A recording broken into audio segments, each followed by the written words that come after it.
Alright, settle in, because we're about to step back in time, and trust me, it's going to feel different. Before we dive in, hit that like button, subscribe if you haven't, and tell me in the comments, where are you watching this from right now, and what time is it for you? Because where you're going, the clock doesn't quite work the same way, and comfort is a word with a very different meaning here. The year is 1347. You're jolted awake with a sharp clang, in the middle of a brutal medieval winter. The air itself feels like a solid, icy block pressing down. It's a bone-chilling cold, burrowed into every joint, every muscle. You're certainly not in your cozy bed, are you?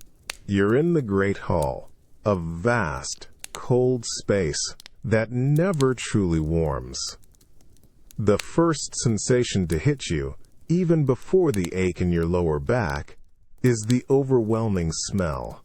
It's a heavy mix of stale wood smoke, damp wool, and something vaguely animal. A constant low hum you've learned to breathe. You try to shift, your back screams. You're propped up, almost upright, against a rough wooden chest, knees drawn tight to trap what little body heat you have. Around you, the hall is a canvas of shadows, barely visible in the faint glow from the central hearth, where only a few stubborn coals cling to life. The high, beamed ceiling swallows light, leaving most of the space in darkness. Shapes emerge. Other bodies, huddled for warmth, some slumped on benches, some on the hard floor. Many are like you, sitting, heads occasionally lolling. A low groan escapes someone nearby, followed by snorts from a stirring pig. You pull the rough, thick wool cloak tighter, the coarse fabric scratching your chin, doing little to ward off chill. Your neck is a stiff, painful knot. Your jaw clenches, trying to suppress a shiver. There's no escaping the persistent dampness clinging to the air, settling on your skin like a fine, invisible mist. Every slight adjustment feels like a monumental effort. You try to stretch a leg, but a sharp cramp instantly shoots through your calf, forcing it back. You close your eyes, seeking a deeper sleep that never quite comes, always teetering on the edge of consciousness. The constant murmur of the hall, a symphony of coughs, snores, whimpers, and rustling straw, wraps around you, a strangely comforting yet utterly alien lullaby. It's a collective vigil, you realize, everyone sharing the same profound discomfort, the same restless, half-slumbering night. You are never truly alone, but never truly at peace. You realize, with a weary, silent sigh, that this is simply how it is. True comfort, the kind you might dream of, is a luxury not granted here. Your body, despite protests, has simply adapted, learned to find what rest it can in this half-upright world. It forces you to wonder, as the first faint hint of dawn tries to pierce the tiny, grimy windows high above, how much we truly need to survive, and how much we simply take for granted. The soft, warm exhalation ghosts across your ear, a moist, almost intimate presence. You flinch, a tiny, involuntary jerk of your head, instantly alert. It's not hostile, just incredibly close. You can almost feel the faint vibrations of a snore from the body huddled right behind you. Their breath, a warm current in the otherwise frigid air of the great hall. You shift, trying to create even a sliver of distance, but there is no distance to be had. Bodies are everywhere, a landscape of sleeping forms. To your left, a woman murmurs in her sleep. Her hand, calloused and rough, brushes against your cloak as she resettles. To your right, the heavy, rhythmic breathing of a man you don't know fills the space. Even with your eyes shut, you can sense them. A collective heat, a shared existence. Every sound, every rustle of straw, every cough from one individual becomes part of the communal symphony that is your night. The sense of being perpetually observed, or at least perpetually audible, is inescapable. You want to adjust your position, to stretch a cramping limb, but even the smallest movement feels like an announcement, a disruption. You hear a soft, almost imperceptible sigh from someone a few feet away, then a child's quiet whimper near your feet, quickly shushed by an unseen hand. You try to retreat within yourself, to conjure a mental space of solitude, but even your thoughts feel exposed, vibrating in the shared, close air. There's no door to close, no wall to hide behind, no personal corner that is truly yours. You feel a foot accidentally brush against your leg as someone shifts in their half-sleep, a brief, impersonal contact that reminds you again of the constant, intimate proximity of others. You open your eyes slightly, peering through the gloom. Shadows dance around the dying embers of the hearth, painting fleeting figures across the faces of those around you. They are all here, mothers, fathers, children, servants, animals even, all sharing the same air, the same floor, the same restless night. There's a constant, low-level hum of humanity, a collective consciousness that permeates every moment. It's not just the cold you're fighting. It's the profound absence of solitude. As you lean back against the hard surface, trying to find some semblance of comfort, you realize that the very idea of privacy, the deep, quiet space where only your thoughts reside, is a foreign concept here. It's a luxury simply not afforded. You learn to exist in this constant, intimate proximity, to find your own quiet within the ever-present murmur of others. It makes you wonder how we ever learned to crave solitude so fiercely, when for so long, humans simply lived, breathed, and slept in a shared, open space. You wake, but it's not to light. It's to an oppressive, absolute darkness that presses against your eyelids even when they're squeezed shut. You open your eyes, expecting some faint outline, some whisper of shadow, but there is nothing. Just a solid, inky blackness that feels heavier than any blanket. It swallows everything, erasing the familiar contours of the great hall, even the vague shapes of the bodies around you. Your eyes strain, searching, trying to pull form from the void, but it's futile. The darkness is a tangible presence, thick and unyielding. This isn't just night. It's a total absence of visual information, something you rarely experience in your own time, bathed as you are in ambient glow. Here, in the heart of a medieval winter night, without artificial light, it's profound. It feels like you're swimming in a void, disconnected from anything you can anchor yourself to. You reach out, slowly, tentatively, your hand feeling for something, anything, solid. Your fingers brush against rough, cold wood, then the coarse weave of a cloak. It's the sleeping form of a fellow hall dweller, impossibly close, yet completely invisible. The lack of sight makes every other sense sharpen to an almost painful degree. Every tiny rustle of straw across the floor, every shifting body, every muffled cough or sigh becomes amplified. You hear the scuttling of tiny paws somewhere in the deeper shadows, a sound that in daylight might be ignored, but now sends a prickle of unease up your spine. Is it a mouse? A rat? You can't tell, and the not knowing is far worse than seeing. The collective breathing of the sleeping hall becomes a low, guttural roar, a living, breathing entity surrounding you. You feel a gust of cold air, suddenly, from an unseen crack in the wall, and it feels like a ghostly touch. Your mind begins to play tricks. The distant groan of the settling timbers sounds like a monstrous sigh.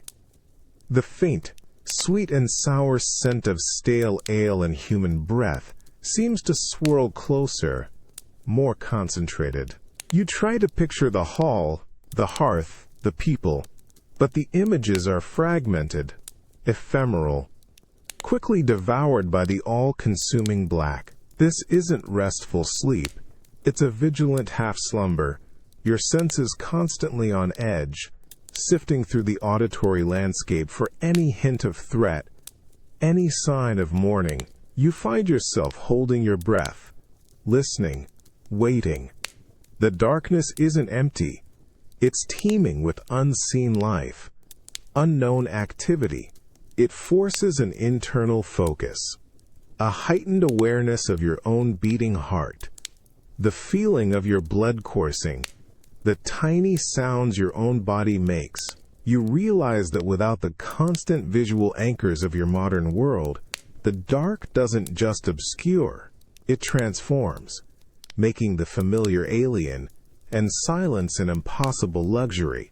It makes you understand how crucial light is, not just for seeing, but for feeling safe, for marking the passage of time, for understanding your place in the world. Without it, you are simply a bundle of raw senses, adrift. The rough timber digs into your spine, a familiar point of contact as you shift slightly. You're not fully comfortable, not by a long shot, but there's a subtle, almost primal sense of preparedness in this half-seated position. Your knees are drawn up, forming a protective barrier, your arms wrapped loosely around them, securing the cloak that is your only real defense against the biting cold. If you were to stretch out, fully prone on the straw-strewn floor, you'd feel utterly exposed, a vast surface area of your body pressed against the frigid earth, a perfect target for unseen drafts and creeping damp. But here, propped against a wall or perhaps a sturdy chest, you feel contained, less vulnerable. Your head might loll, your muscles might not, but you are not sprawling. You are coiled, a spring lightly tensioned, ready.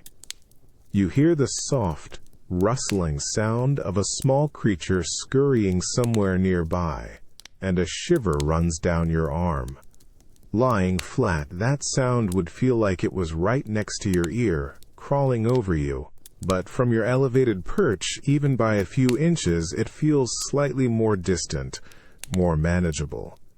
You can pull your feet in, further from the unseen floor. You notice the others around you, in the faint, almost non-existent light that sometimes filters from the dying embers. Most are in similar positions, hunched, propped, or leaning. Their bodies are sculptures of vigilance, even in sleep. You see a young man's head snap up at a distant, muffled bark from outside, his eyes scanning the impenetrable darkness before slowly closing again. He was instantly alert, a guardian even in his slumber. This posture, you realize, isn't just about tradition. It's about a constant, low-level readiness. It's a compromise between the need for rest and the stark realities of the medieval night. You can feel the subtle shift in your breathing, shallower, more controlled than if you were fully relaxed. There's a constant pressure in your chest, an almost physical awareness of your own lungs. To lie flat, some whispers to invite illness, to allow the humors to settle improperly. You don't know if that's true, but the thought flickers through your mind as you consider easing back. The dampness from the floor seems to rise, a palpable threat, making the decision to stay upright feel almost instinctive. It's a strange kind of peace, this sleep, born not of comfort, but of calculated survival. You are not fully at rest, but you are not entirely defenseless either. You are simply existing, poised between waking and sleeping, ready for whatever the long, dark night might demand. You learn to appreciate the subtle advantages of this seated vigilance, understanding that in this world, deep, unconscious slumber is a luxury few can truly afford, and that sometimes a slight elevation can make all the difference in taming the fears that lurk in the dark. The cold isn't just in the air, it's in your bones, a deep, persistent ache that vibrates through every inch of your body. You wake with a shiver so profound it feels like an internal earthquake, rattling your teeth. It's not a sudden chill, it's a tyranny that has seeped into you over hours, turning your muscles stiff, your fingers numb. You try to curl tighter, pulling your knees even closer to your chest, but the movement feels sluggish, your limbs heavy, unwilling to obey. Your breath, when it leaves your mouth, is a ghostly plume, visible in the faint, silvery light that now grudgingly filters through a high, narrow window. It hangs in the air for a moment, a visual testament to the brutal temperature, before dissolving into the pervasive chill. You can almost taste the cold, a sharp, metallic tang at the back of your throat. Each inhalation, a minor assault on your lungs. The rough wool of your cloak, which felt like a flimsy barrier mere hours ago, now seems utterly inadequate, a thin shield against an invisible, relentless enemy. You press your palms together, then rub them vigorously, trying to coax some warmth into them. The friction is a small, satisfying rebellion, but the heat quickly dissipates, absorbed by the vast, cold emptiness of the great hall. You can feel the skin on your face taut, stretched tight by the dryness and the cold.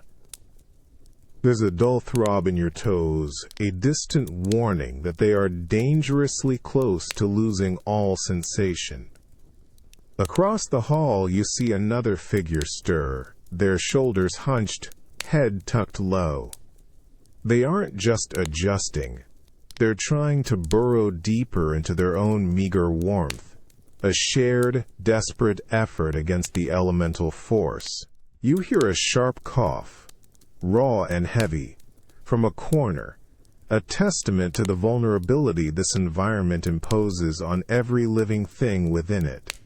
The silence between the occasional murmurs and rustles isn't empty. It's filled with the silent, unseen struggle of everyone against this pervasive, oppressive chill. You clench your jaw, trying to stop the involuntary chatter of your teeth. It's a battle you know you can't win. Only endure. The cold here isn't just a discomfort. It's a constant, demanding presence, shaping your every movement, your every thought.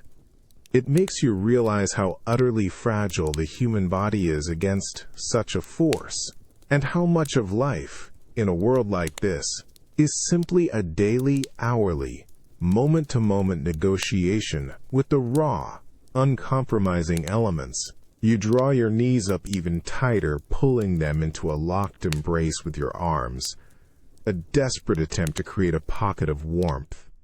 The chill still gnaws at your extremities, a persistent reminder of the biting medieval night. But deep within you, something stirs.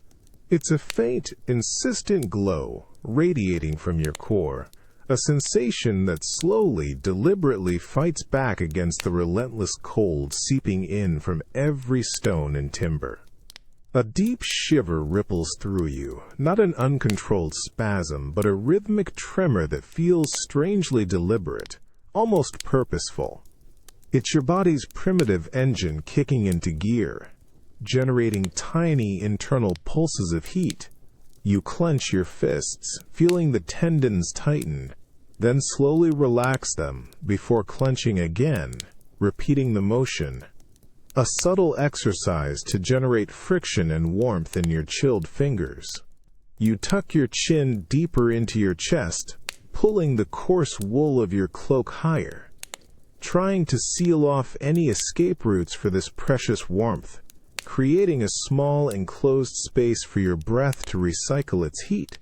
The rough wool, which earlier felt merely like a barrier, now transforms into a crucial insulator, a loyal guardian of the heat rising from your skin. You can distinctly feel the warmth collecting under its heavy folds, a tiny personal microclimate forming around your torso and face.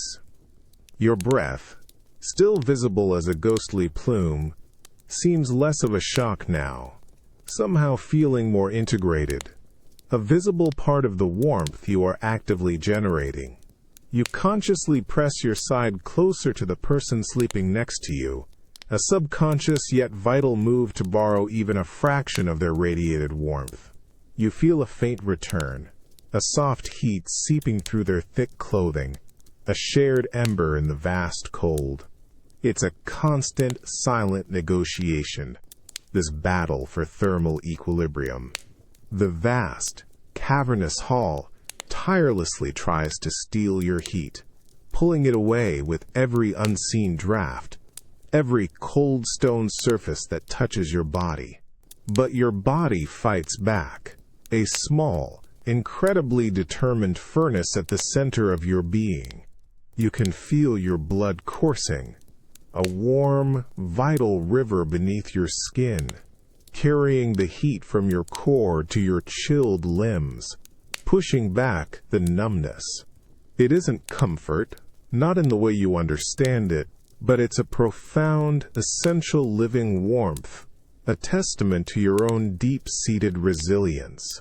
You focus intently on this internal heat, willing it to spread, to intensify its gentle burn. It becomes your singular anchor in the desolate, frigid night, a powerful reminder of the life stubbornly persisting within you. This isn't the welcoming warmth of a modern heating system or the cheerful crackle of a roaring fire. This is you, your own biological self, burning gently, steadily, against the overwhelming power of the elements. You realize with a newfound respect that in a world stripped bare of modern conveniences, your body isn't just a vessel for your consciousness. It is your primary, most crucial tool for survival, a fragile yet incredibly persistent and essential source of heat in an unforgiving cold world. It forces you to truly understand the sheer, undeniable power of what your own living, breathing form can achieve, simply by existing. You wake with a subtle yet undeniable irritation at the back of your throat. It's a dry, scratchy sensation, and when you swallow, it feels like rasping sandpaper. Then the taste hits you, acrid, woody, clinging to your tongue and the roof of your mouth like a persistent film. It's the deep, unmistakable taste of old, settled wood smoke, not the fresh, comforting scent of a roaring fire, but the lingering, almost stale residue of many, many nights of burning timber. You cough, a low, guttural sound that scrapes at your windpipe. Your eyes, even when closed, feel gritty, as if fine ash has settled on them. When you finally blink them open, the dim, pre-dawn light that filters from a high slit of a window seems to swim through a faint, almost invisible haze. The air itself feels thick, heavy, carrying the particles of countless fires. Each breath you take is a shallow, deliberate act, and with it you pull more of that smoky tang deep into your lungs. You pull the rough wool of your cloak higher, burying your face into its folds, hoping for some filter, some respite. But the cloak itself smells of it, your hair, your skin. Everything in this hall is permeated by this smoky essence. It's a part of you now, a constant companion that you've learned to tolerate, to breathe around. but never to truly ignore. It burns your nostrils with a dull ache, and even your thoughts feel a little sluggish, dulled by the constant, low-level irritation. You glance towards the central hearth, where only a few smoldering embers cast a weak, pulsing glow. It's the source, of course. Without a proper chimney to efficiently draw the smoke upwards, much of it simply rises, swirls, and slowly settles throughout the vast, open space of the hall. You see a figure near the hearth stir, then sit up fully, rubbing their eyes vigorously, their posture conveying the same smoky discomfort you feel. They lean forward, then cough, a more violent, hacking sound than yours, before settling back with a resigned sigh. This isn't just a smell, it's a pervasive presence, a physical weight in the air, a constant reminder of the raw, unfiltered realities of medieval life. It tells a story of survival, of needing fire for warmth and cooking, even at the cost of clear air and untroubled lungs. You accept it, because there is no other choice. You exist within it, your body slowly, stubbornly adapting to its relentless presence. It makes you realize how many unseen things we simply breathe in, how much our bodies endure, and how easily we become accustomed to discomforts that, in another time, would seem utterly unbearable. Your senses are dulled, yes, but also sharpened, attuned to this constant, acrid layer that defines your every breath. You draw a breath, a deep one, hoping to clear the lingering dryness in your throat, but it only pulls the thick air deeper into your lungs. It's not just cold, not just damp. It's a distinct texture, a slight resistance, as if the very air itself has become denser, slightly viscous. You can feel it, a subtle pressure on your chest, a constant reminder of the invisible particles swirling around you. From the corner of your eye, you can just make out the central hearth, a low, smoldering presence. Wisps of pale gray smoke still curl lazily from it, not rising sharply, but instead mingling with the air currents, eddying around the massive hall. You watch it, fascinated, and slightly repulsed, as it drifts, sometimes catching a stray current to spiral upwards, more often simply spreading horizontally, enveloping everything. This isn't the clean, sharp air you're used to. This is the very breath of the open hearth. You find yourself taking shallower breaths, instinctively, trying to minimize the intake of that particular heavy, earthy scent, tinged with a sharp bite. Your nose feels perpetually dry, a constant, subtle irritation. You see an older woman, near the embers, her face etched with the weariness of a long night, gently fanning her hand in front of her face as she tries to clear the air before her. It's a common gesture here, a shared, unconscious dance with the omnipresent smoke. A small sigh escapes your lips, and you feel the slight burn, the rough rasp, as the air passes over your vocal cords. It reminds you how deeply this environment has permeated your very being. Every breath is a compromise, a trade-off. You need the warmth the hearth provides, desperately to keep the biting cold at bay. But that warmth comes with an undeniable cost, an invisible tax on your lungs, your senses. You close your eyes, focusing on the rhythmic rise and fall of your chest. It feels like a labor, a constant negotiation.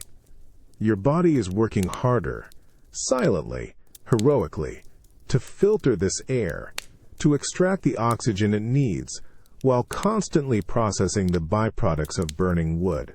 You understand now why people in this time often sleep propped up.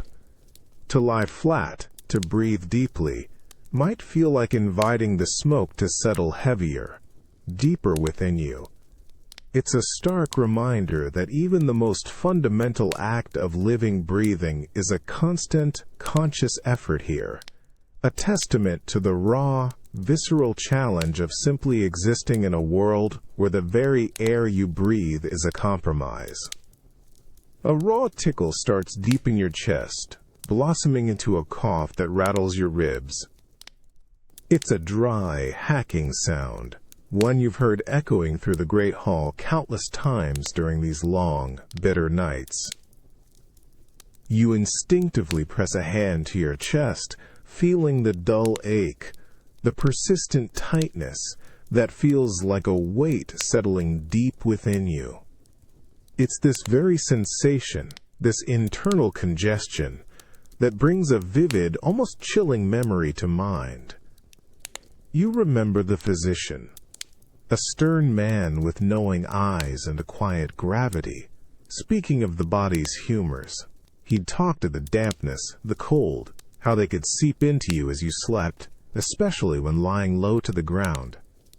He spoke of the phlegm, the black bile, the evil humors that would gather, settling in your chest and throat, bringing fever and wasting sickness if you gave them the chance to pool. He'd warned that to lie flat, fully supine, was to invite sickness, to leave your vital organs vulnerable to the creeping damp and the bad air that clung to the floor. You feel the hard surface of the wooden chest against your back, the familiar pressure that keeps you upright, your head often slumped, but never truly flat. You pull your thick cloak tighter around you, burying your chin into its scratchy folds. The image of those humors, thick and sluggish, pooling in a vulnerable body lying flat, feels terribly real. It's a grave warning, a persistent whisper in the collective consciousness of this time, reinforced by every harsh cough and every chilling draft that sweeps through the hall. You glance at the few glowing embers in the hearth. Even the smoke, you recall, was seen as something that could settle more easily into a body lying horizontally, suffocating the good humors, inviting lung sickness. The thought sends a fresh shiver down your spine, not just from the cold, but from a profound ancestral fear. The chill on your face feels like the damp air itself, seeking entry, trying to find a path into your vulnerable lungs. You try to clear your throat, but the dryness persists, a silent confirmation of the physician's dire pronouncements. This upright sleep, then, is not just about warmth or readiness. It's an act of defense, a conscious battle against unseen forces that threaten your very health, your survival. You find a strange, grim comfort in the discomfort, in the constant ache of your back and neck, knowing that each twitch, each cramped muscle, is a small victory against the insidious dangers of the night. It makes you realize how deeply intertwined belief and practice are, and how ancient wisdom, even if not fully understood, can shape the most fundamental act of rest, turning it into a silent, nightly vigil for health itself. A cold, heavy sensation settles in your gut, a low, leaden feeling that sends a shiver through you, despite the thick layers of wool. It's not just the external chill. It's an internal dampness, a perceived sluggishness within your very core. You instinctively pull your knees higher, pressing your hands against your abdomen, almost trying to physically push away the invading cold. It's a feeling that immediately calls to mind the ancient doctrine, the core belief that governs health in this world, the delicate balance of the bodily humors. You remember the explanations, the diagrams shown by the local healer, the 4 vital fluids, blood, phlegm, yellow bile, and black bile, each linked to elements, seasons, and temperaments. The cold, damp of winter, coupled with the chilling night, is fertile ground for the phlegm to dominate, thick and heavy, to settle and turn stagnant.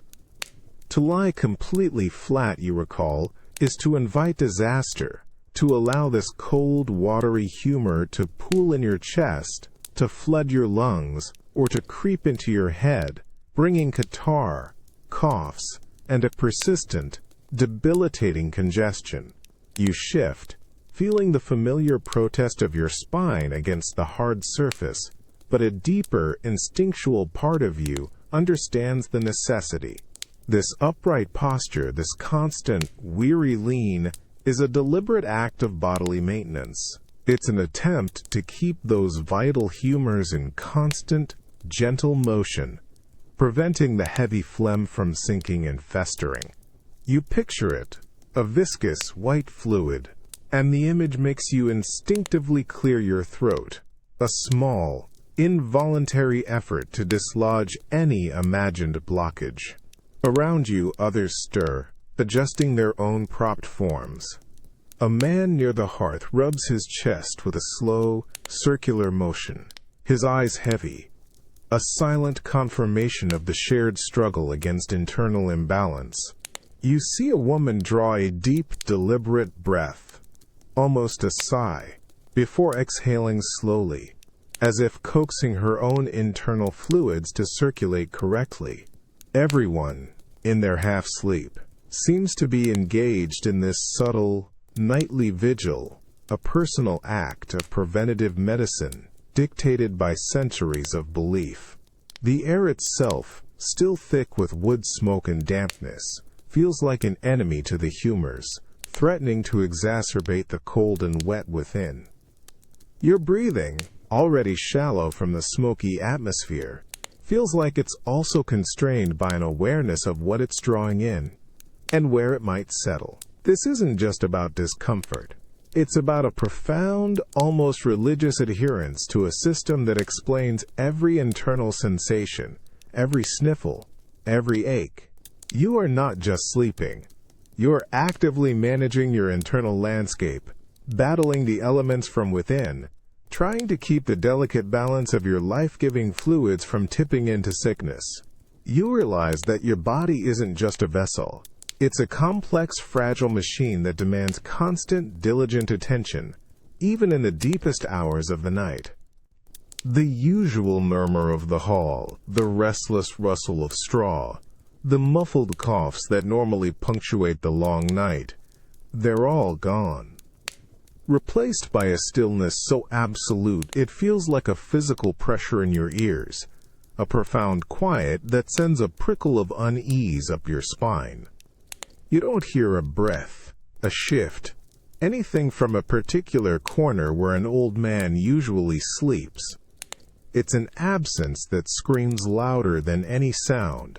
You open your eyes, straining through the oppressive darkness that still clings to the furthest reaches of the great hall. A sliver of watery pre-dawn light from a high window barely illuminates the space, painting objects in shades of gray. And then you see it. Where a huddled, propped-up form usually rests, there is now a single stretched-out figure, completely flat on the floor. Your breath catches in your throat. The sight is jarring, deeply unsettling. Your own cramped position, propped against the cold wood of a chest, your knees drawn tight, suddenly feels like a desperate, vital struggle against that kind of absolute repose. This isn't sleep. This is the stillness of finality. You feel a cold knot tighten in your stomach. The air around this figure seems different, heavier, colder, permeated by an unfamiliar scent, perhaps the faint metallic tang of illness, or simply the chilling aroma of an ending. You glance at the faces of those nearest to you, still half asleep, but their bodies are taut, their expressions pinched with a shared dread. One woman, her eyes wide, slowly pulls her children closer, burying their faces into her side, as if to shield them from the sight. No one speaks. No one needs to. The knowledge settles deep within you. To lie completely flat, fully prone, is a surrender. It's not just a physical position, it's a symbolic one. It means you've given up the fight against the cold, against the humors, against the creeping damp. It's the posture of the dying, the position for a body that will no longer rise. You feel an overwhelming urge to press yourself even harder against your support, to make your own discomfort a fierce testament to your continued upright struggle for life. The long, lean form on the floor is utterly motionless, utterly silent. The lack of stirring of even a single twitch is what truly chills you. It's a profound contrast to the constant, restless half-sleep you've grown accustomed to. A vivid, stark image of what lies beyond the vigilant, upright slumber of the living. It makes you realize that for medieval people, the act of sleeping sitting up was not just a practical necessity or a cultural habit. It was a defiant, continuous refusal to embrace the ultimate stillness that waited patiently for those who truly laid down. It's a battle, you understand, that every breath, every muscle cramp, every weary lean is actively fighting. The hard, unyielding pressure of the wooden chest against your back feels suddenly, profoundly meaningful. Your knees are drawn up, forming a tight, defensive knot, your arms wrapped around them, securing your cloak. Every muscle protests, a dull ache radiating from your lower spine, but in this moment, the discomfort feels like a badge, a fierce declaration, because you see the unmoving figure again, stretched out flat on the cold, straw-covered floor, and a chilling clarity settles in your gut. To lie flat, you realize, is to surrender. It's to willingly press your entire body against the earth, to offer it up to the pervasive cold, to the unseen dampness that rises from below, to the tiny, scuttling creatures of the night. It feels utterly exposed, completely vulnerable. You imagine the cold seeping into every pore, the humors of your body pooling, stagnant and heavy, inviting sickness to take root without resistance. The thought is a palpable weight in the dim, pre-dawn gloom. Your own upright posture, though weary and cramped, feels like an act of defiance, a continuous fight. You are not giving in. You are not relinquishing control. This half-sitting, half-sleeping state is a vigil, a deliberate choice to remain somewhat alert, somewhat elevated, somewhat protected from the very ground that seems to demand complete submission. You hear a soft snort from a sleeping form nearby, another body hunched, still fighting the good fight. They are all here, in various stages of upright vigilance, a silent army refusing to lie down entirely. You recall the whispers, the old wives' tales, the physician's grave warnings. To lie completely flat is to invite illness, to allow the evil humors to fester. It's the posture of those beyond hope, of those who have already started their journey towards the final, eternal sleep. There is a sacred aspect to this resistance, an unspoken understanding that your very position in slumber dictates your readiness for the coming day, and indeed, for life itself. You are tethered to life by this posture, however uncomfortable. As the first faint streaks of pale light begin to pierce the high, narrow windows, highlighting the dust motes dancing in the smoky air, you hold your position. Your body aches. Your mind feels heavy. But there's a stubborn spark of something defiant within you. This isn't just about sleep. It's about control. It's about the human will to resist, to hold on to life with every fiber, every aching muscle. You understand now that to lie flat is to accept your fate. To sleep sitting up, however restless, however uncomfortable, is to proclaim that you are still here, still fighting, still refusing to give in to the profound, consuming stillness of the night. A sharp, resonant creak rips through the pre-dawn stillness, a sound distinctly different from the usual groan of the great hall's timbers. It's the protesting voice of old, dry wood, intimately close, and you feel the slight shudder of the surface you're leaning against.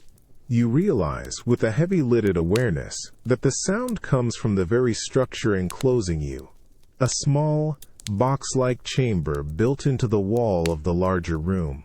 You are not on the open floor tonight. You are within a box bed. The space around you is incredibly confined, a narrow wooden cocoon. You can feel the rough-hewn planks pressing against your back and sides. Just inches away, there's a faint, stale smell, a trapped atmosphere of wood, straw, and the lingering scent of past occupants, all mixed into a peculiar, enclosed warmth that is almost stifling.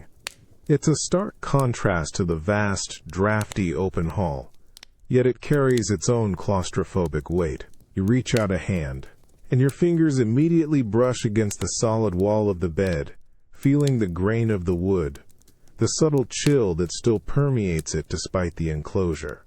Despite the snugness, your body is still propped upright. The box bed, you discover, is too short to fully stretch out, its dimensions almost demanding that you remain curled, hunched, or leaning. Your knees are drawn up, almost touching your chest, finding purchase against the rough wooden end panel.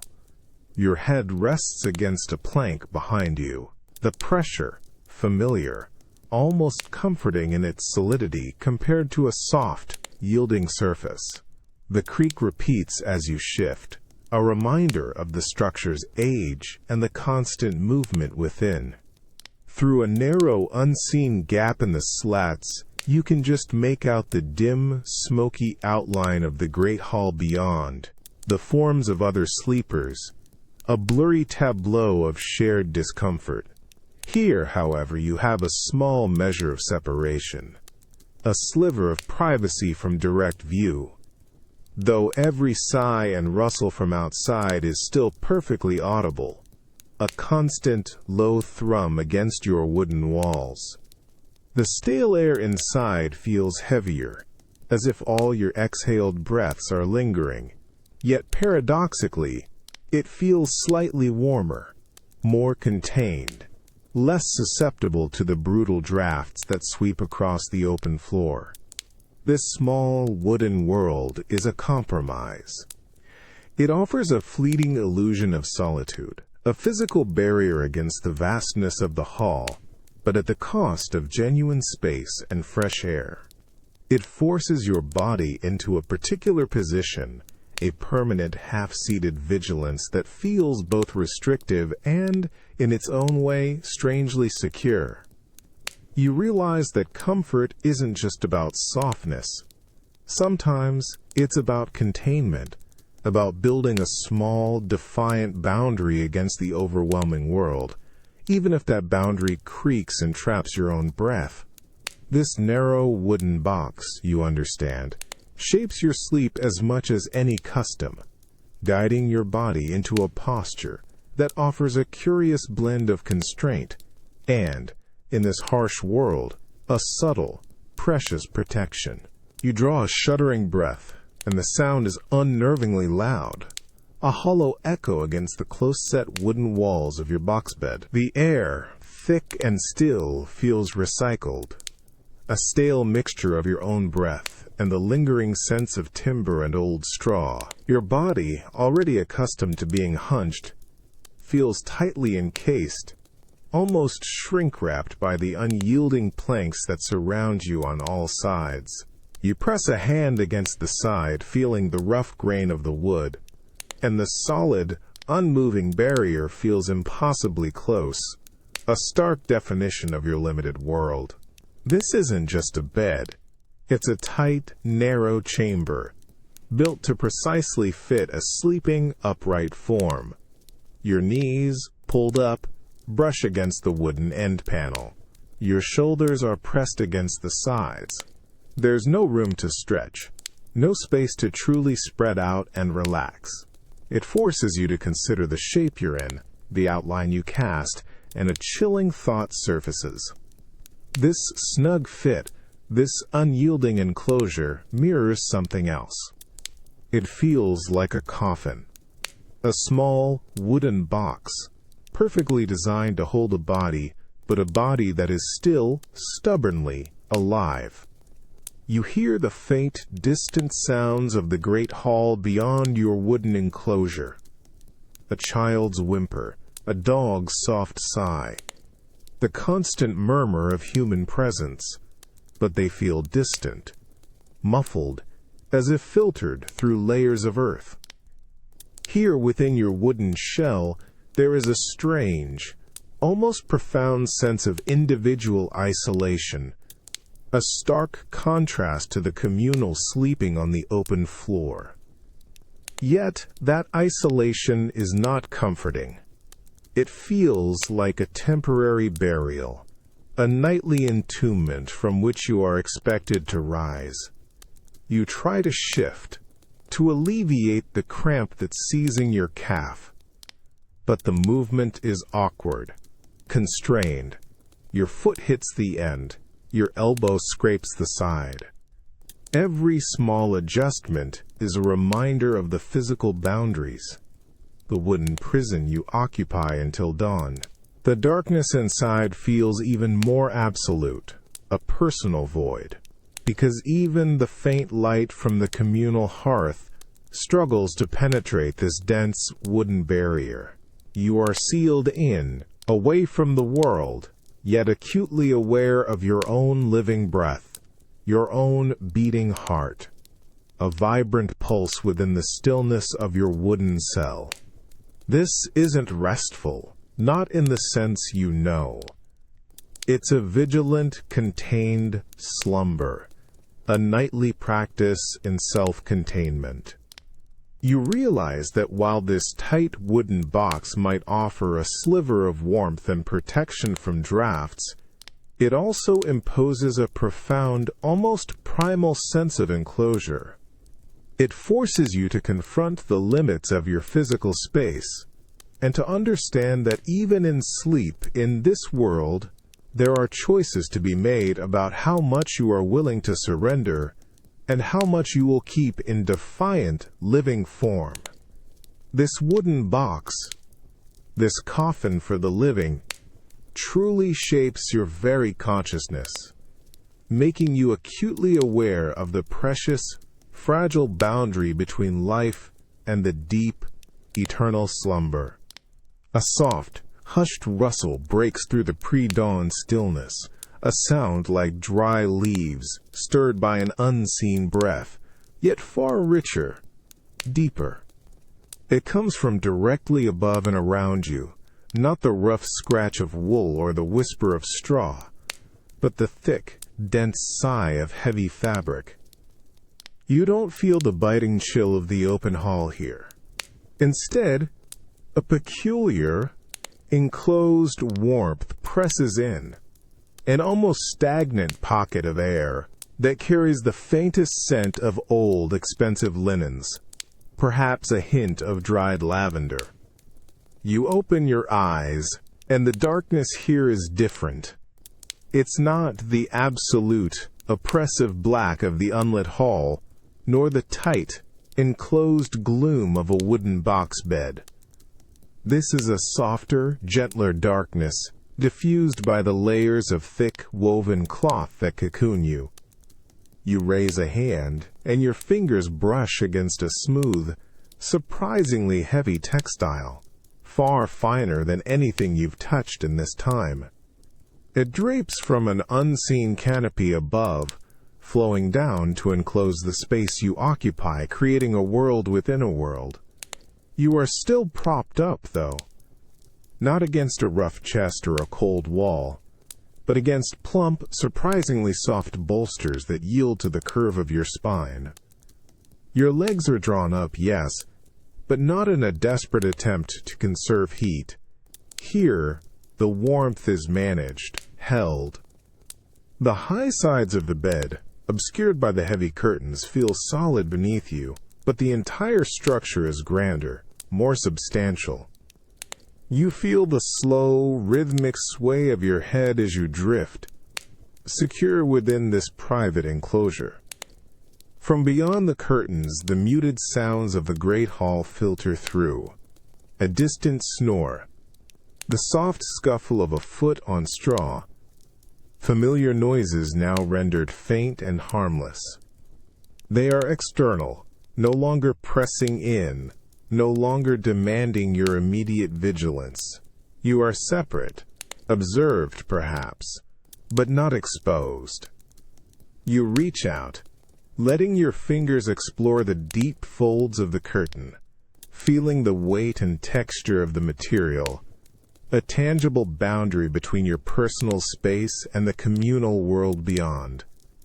The fabric feels like a guard, a silent sentinel standing watch.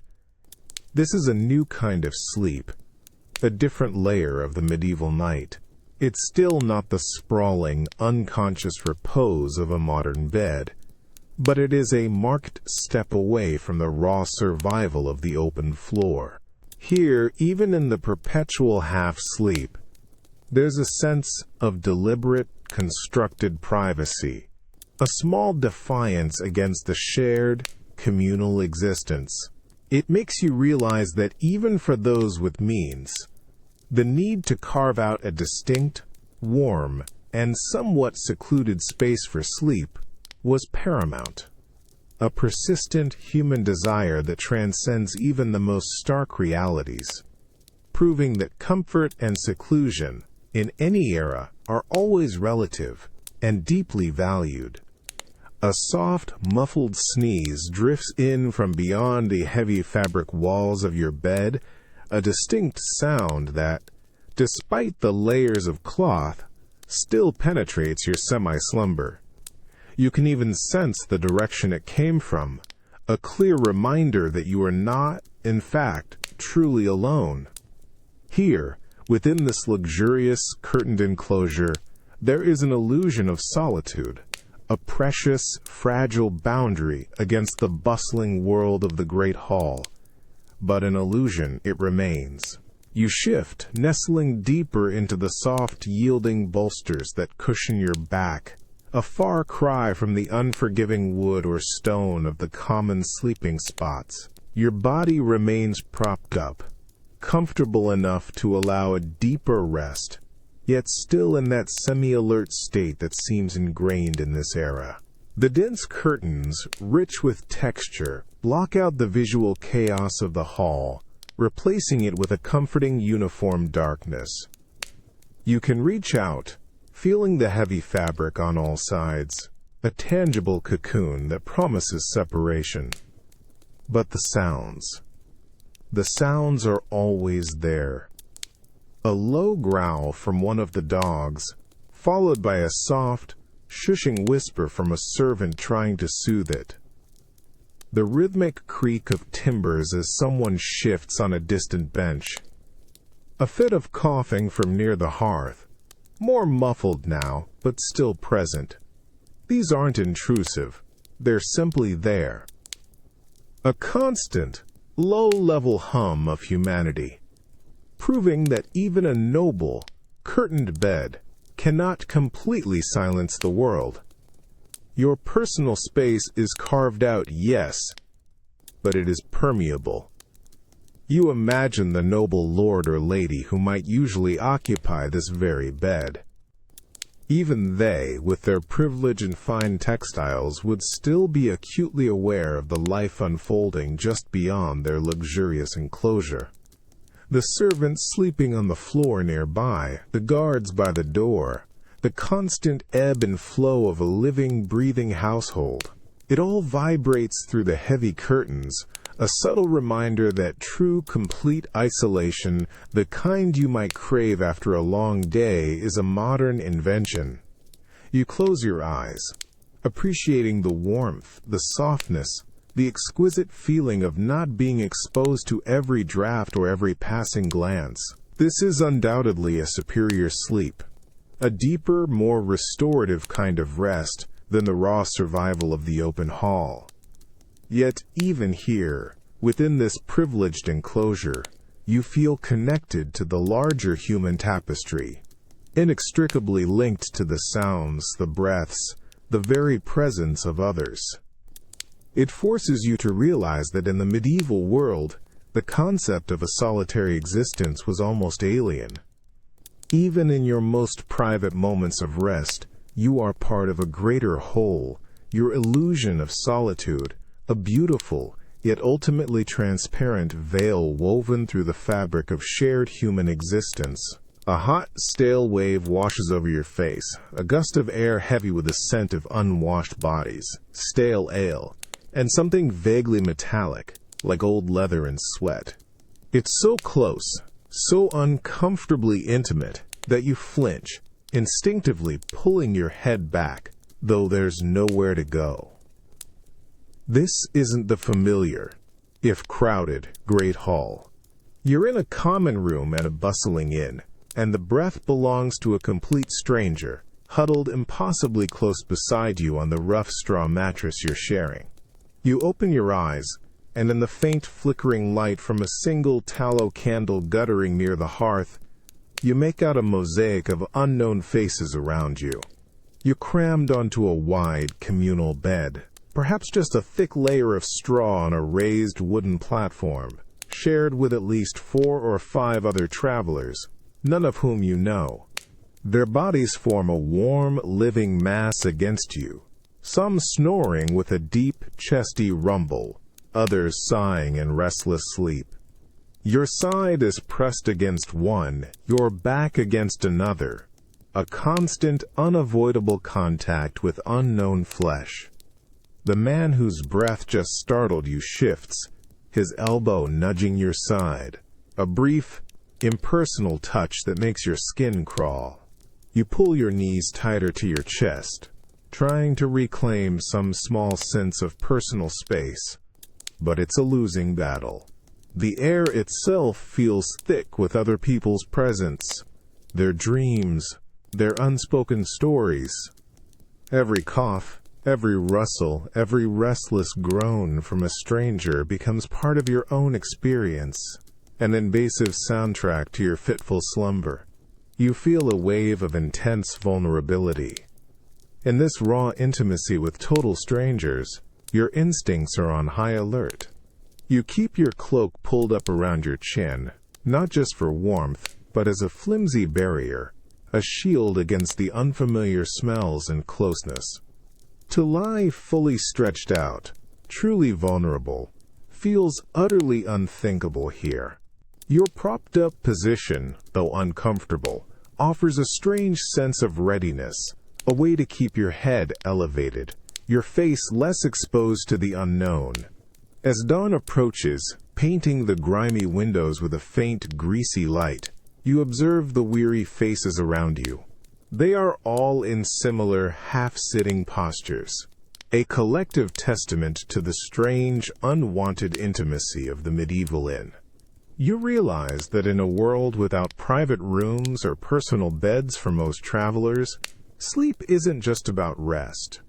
It's a profound act of trust, or perhaps a constant state of mild distrust. It forces you to truly confront how much we rely on the boundaries of personal space, and how unsettling it can be when those unspoken lines are completely, utterly dissolved by the sheer necessity of survival. This forced communal slumber, you understand, is a powerful lesson in the raw, unvarnished realities of human connection, even with those you'll never know. A sudden, sharp mshek from somewhere near the door, followed by a low, guttural growl, rips you from the shallow edge of sleep. Your eyes snap open instantly, wide and unblinking in the oppressive darkness. Your entire body tenses, a jolt of adrenaline shooting through you.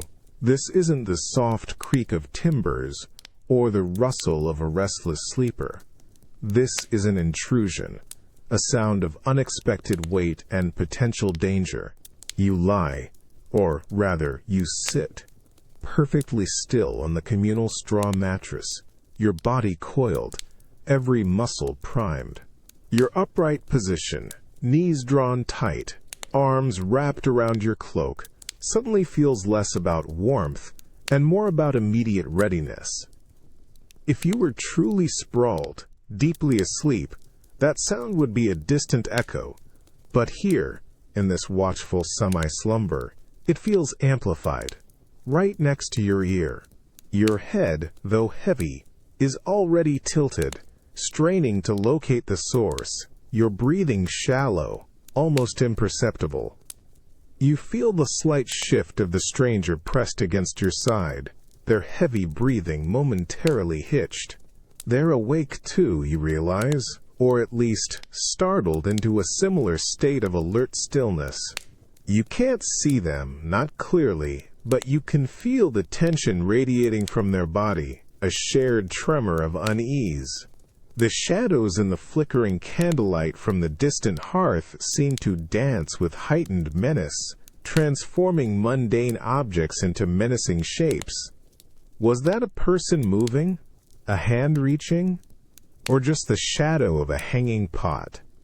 Your mind races, sifting through possibilities, always prioritizing threat. The growl repeats, closer this time, and then a soft, wet sniff. A dog, you realize, perhaps just chasing a rat, or disturbed by a night watchman. The tension slowly, incrementally, eases from your shoulders, but doesn't entirely dissipate. The lingering feeling of vulnerability, of being surrounded by unknown figures in a dimly lit, insecure space, stays with you. You glance quickly at the vague outlines of others sharing the mattress, trying to gauge their reactions, their level of alert. Some are stirring, others seem to drift back to their fitful rest. You understand now, profoundly, what sleep with one eye open truly means. It's not just an expression, it's a living, breathing reality. You never fully relinquish consciousness, never truly surrender to the deep, restorative oblivion of sleep. There's always a part of your mind, a primal guardian that remains vigilant, listening, assessing, ready to propel you into action at the slightest provocation. It's a survival mechanism ingrained deeply into the very act of rest, a testament to a world where true security is a rare and fleeting luxury.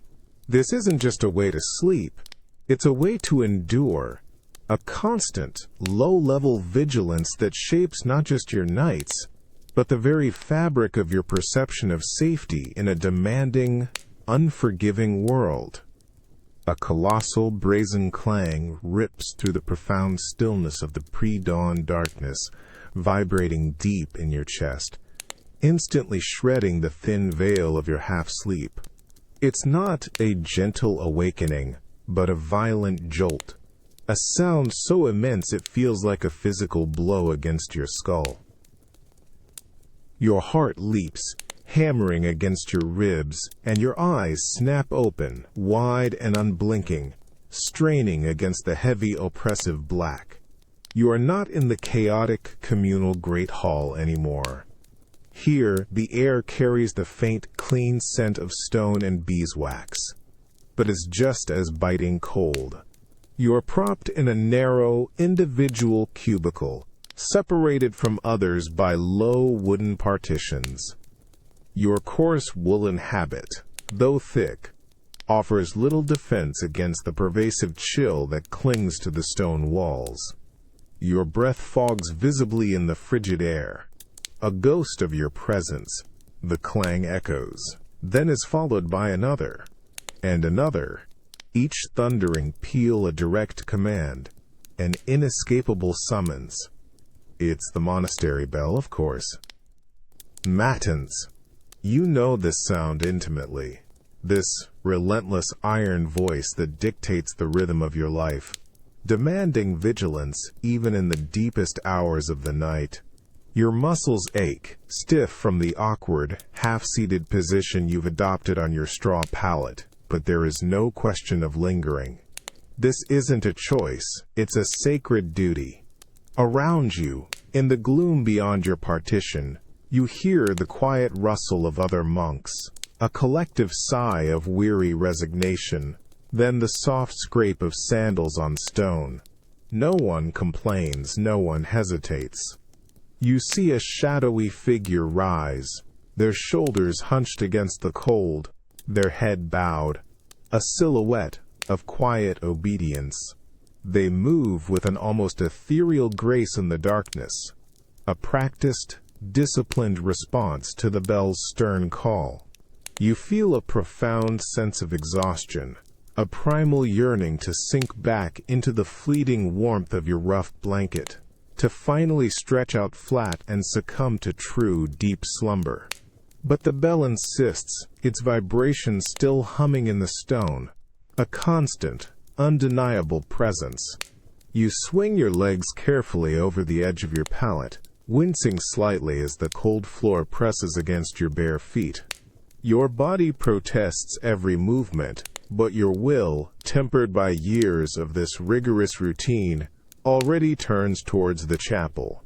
This interrupted sleep, this constant state of semi-awareness, isn't a mere inconvenience here. It's a deliberate, spiritual practice, a sacrifice of earthly comfort for heavenly reward. You realize that in this world, sleep is often not about personal ease, but about duty, vigilance, and a profound collective obedience to a rhythm far greater than any individual desire. It makes you understand the immense power of structure, of belief, to override the most fundamental, natural urges of the human body, transforming simple rest into an act of enduring, daily devotion. A sharp, biting chill, almost sterile in its intensity, permeates the very air you breathe. It bites at your exposed skin, raising gooseflesh, a constant, low-level torment that gnaws at your resolve. You're lying, or rather propped, on a narrow, hard pallet, the rough straw rustling beneath your thin habit. There's no soft bolster, no heavy curtain here to mitigate the raw reality of the night. This isn't just cold. It's a deliberate, unyielding harshness, a chosen discomfort. You adjust your posture, trying to find a less painful angle against the unyielding wall, but every slight movement sends a fresh wave of aching stiffness through your lower back and neck. This isn't accidental discomfort. It feels purposeful, almost sacred. You remember the teachings, the emphasis on mortifying the flesh, on denying the body its soft demands, so that the spirit might soar unburdened. To seek deep, luxurious sleep, to lie sprawled in comfort, is seen as weakness, an indulgence that distracts from the true path of devotion. The rhythmic, distant chanting of matins from the chapel drifts in, a low, hypnotic hum that is both soothing and an inescapable reminder of your spiritual duties. It's a continuous thread, weaving through the hours of the night, constantly calling the mind away from earthly slumber. You close your eyes, trying to find a deeper rest, but your body, schooled by years of this rigorous discipline, remains tense, poised, never fully surrendering to oblivion. The cold itself feels like a constant companion, an ascetic practice in itself, keeping the senses sharp, the mind alert. You feel the slight pressure of hunger in your stomach, a hollow ache that mirrors the chill in the air. Even this you understand is part of the regimen, a way to keep the body in check, to prevent it from becoming too comfortable, too attached to earthly pleasures. The rough fabric of your habits scratches against your skin, a constant, gentle abrasion that keeps you present, keeps you from drifting too far into dreams. This interrupted, uncomfortable sleep, this constant state of semi-awareness, is not merely a practical necessity in the monastery. It's a profound spiritual exercise. You realize that the very discomfort you feel is an offering, a small, daily sacrifice. It makes you understand the deep, almost radical commitment required to live a life governed by piety, where even the most fundamental human need for rest is transformed into an act of profound self-denial. This posture, this nightly discomfort, isn't just a way of sleeping. It's a way of being. A continuous act of devotion that pushes the boundaries of human endurance in service of a higher spiritual purpose. A subtle yet persistent ripple stirs deep within you, a gentle pressure against your ribs, then a quiet flutter low in your belly.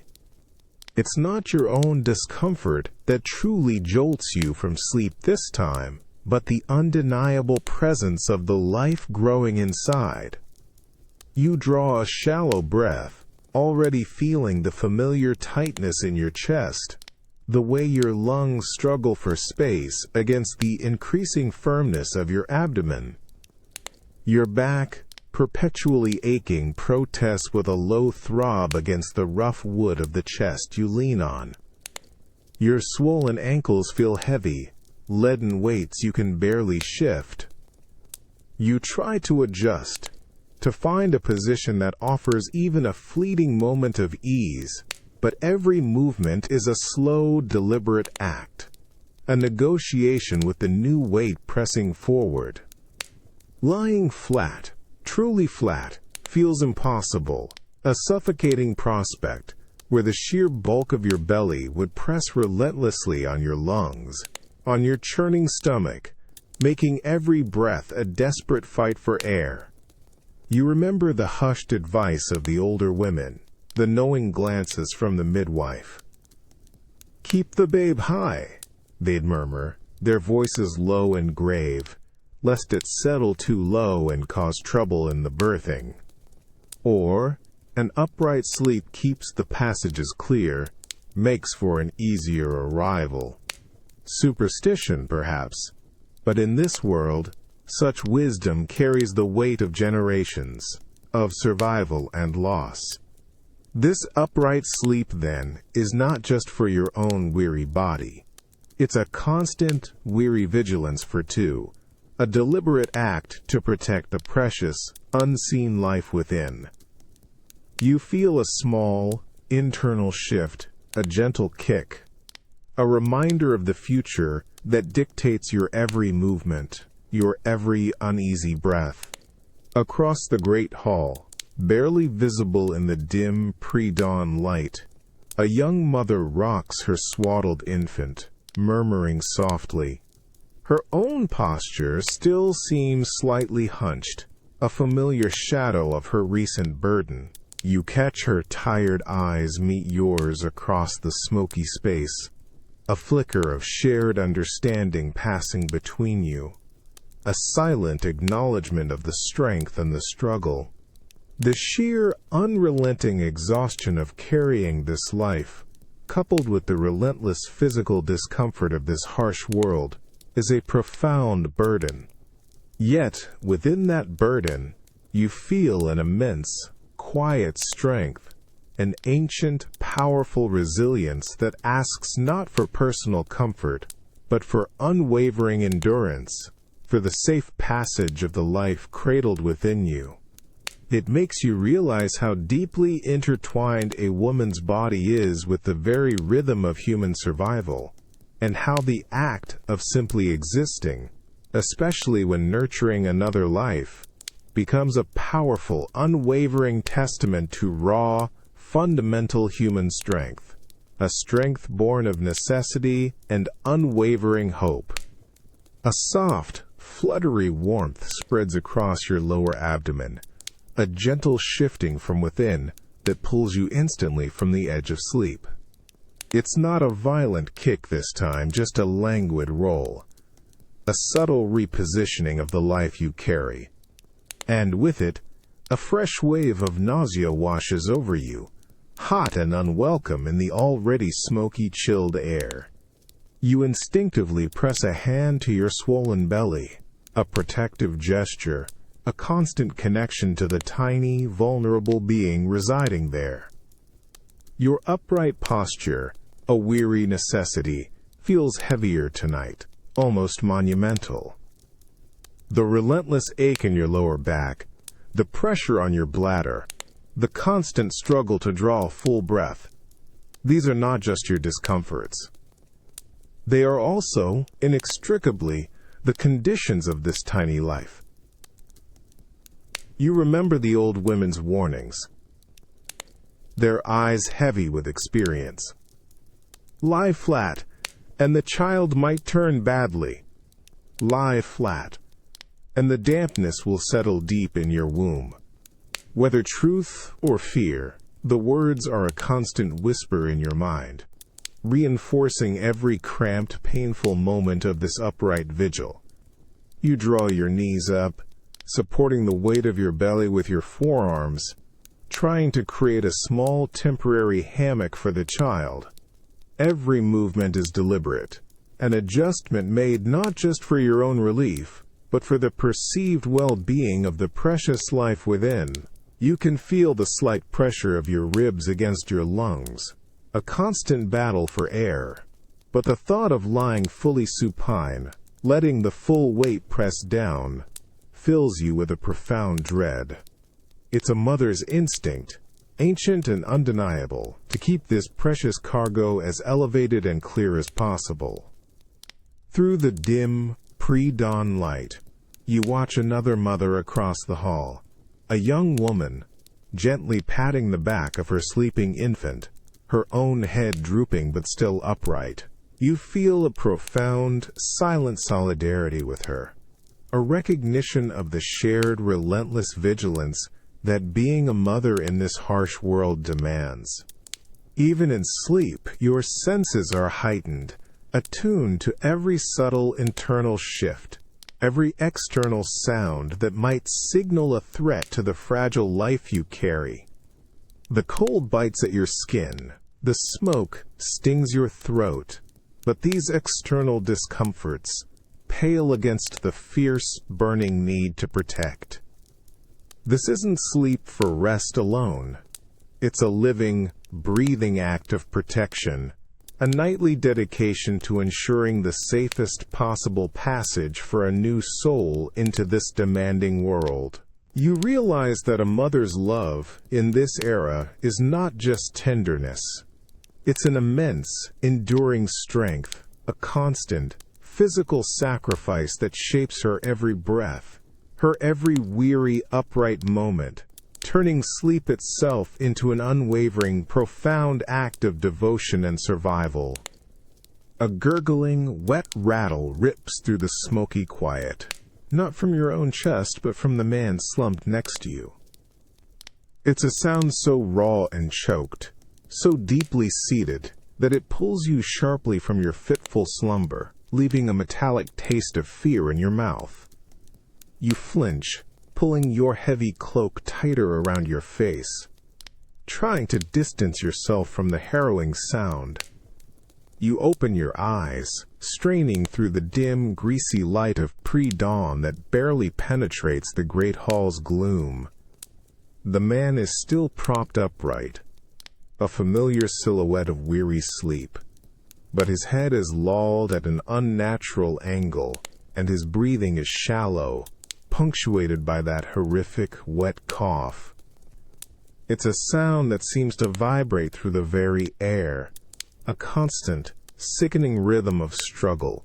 The air around him feels thick, heavy with the oppressive scent of sickness, damp, sweet, and faintly acrid, a smell you've come to associate with desperate illness in this time. Your own chest feels tight, an empathetic constriction in your lungs as you listen to his struggle. You try to take a deep breath, but the smoky air, already an assault, now feels poisoned, carrying invisible threads of contagion. You instinctively pull your knees even tighter to your chest, hunching further into yourself, a subconscious attempt to make yourself smaller, less vulnerable.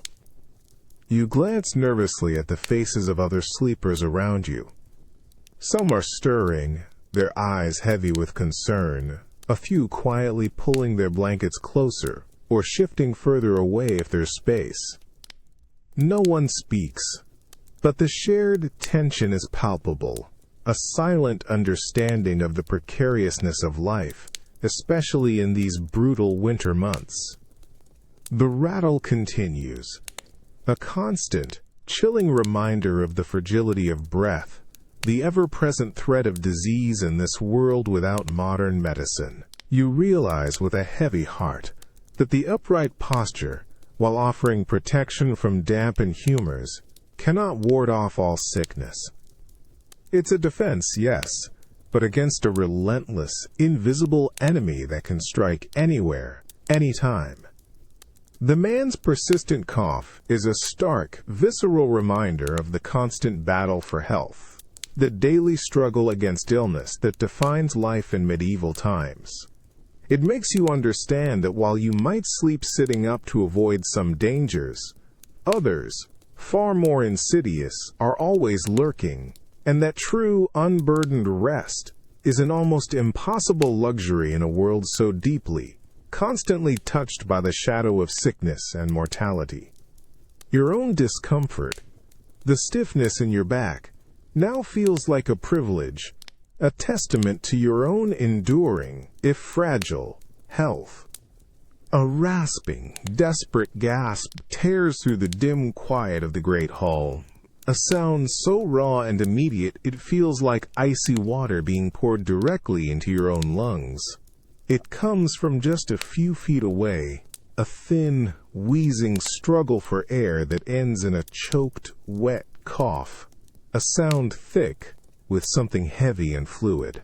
You're instantly, terribly awake, your own breath catching in your throat, a phantom tightness seizing your chest. You twist your body, craning your neck in the heavy gloom.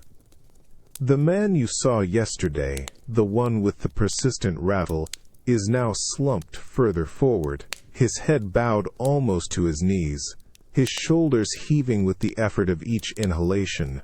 Each breath is a terrible sound, a gurgle that speaks of fluid, of an internal tide rising within him. Lying flat, you realize with a jolt of primal fear, would be his doom. He would surely drown in whatever dampness is accumulating in his chest. Your own upright posture, though weary and aching, feels like an absolute necessity now, a fragile barrier against that same terrifying fate. You try to take a deep breath, but the cold, smoky air feels heavy, pressing against your chest, making your lungs ache in sympathy. You can almost feel the imagined weight of phlegm, of stagnant humors, ready to descend and overwhelm if you were to fully recline. The very thought sends a shiver through you, a cold dread that's far deeper than the winter chill. You instinctively press your hands against your ribs, feeling the slow, deliberate rise and fall of your own breathing, a constant, low-level effort. The air, thick with human presence and wood smoke, feels like an active threat, a carrier of the very dampness and cold that could breed such a suffocating illness.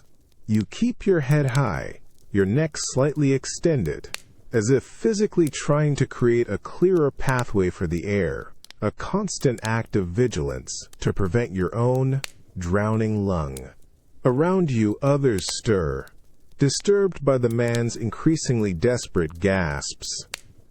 Some shift uncomfortably, pulling their cloaks higher, their eyes darting towards the source of the struggle, a shared, silent acknowledgement of the ever-present peril. A woman near you softly murmurs a prayer, her voice barely audible. The fear is palpable, a cold, heavy blanket settling over the sleeping hall, a stark reminder that life is a tenuous thing, easily extinguished by an invisible foe from within.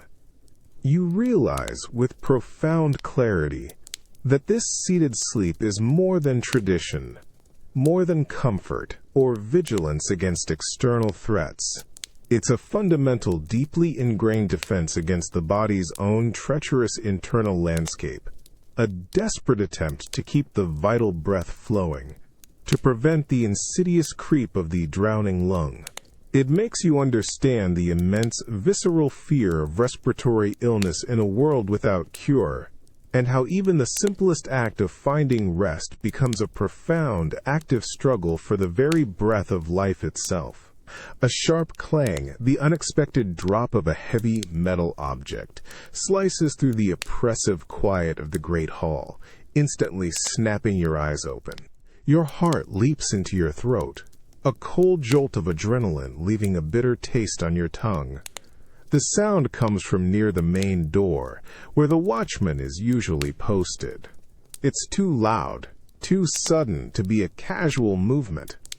You peer through the heavy gloom, straining to make out shapes in the low light from the dying hearth.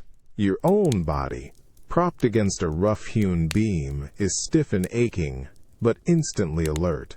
You feel the persistent pull of exhaustion, the heavy weight behind your own eyelids, but the clang has momentarily banished it. This isn't your shift, but the communal safety of the hall rests on the watchman's vigilance. Then you see him, the watchman. He's slumped against the wall, his head bowed, his heavy helmet askew. The metal clang was, in fact, his spear, which has clearly slipped from his grasp and clattered to the floor. His breathing is a deep, rhythmic snore, oblivious to the noise he just made, oblivious to the hundreds of eyes now silently fixed upon his slumped form. He's not just resting, he's profoundly, deeply asleep, his duty forgotten in the face of overwhelming fatigue.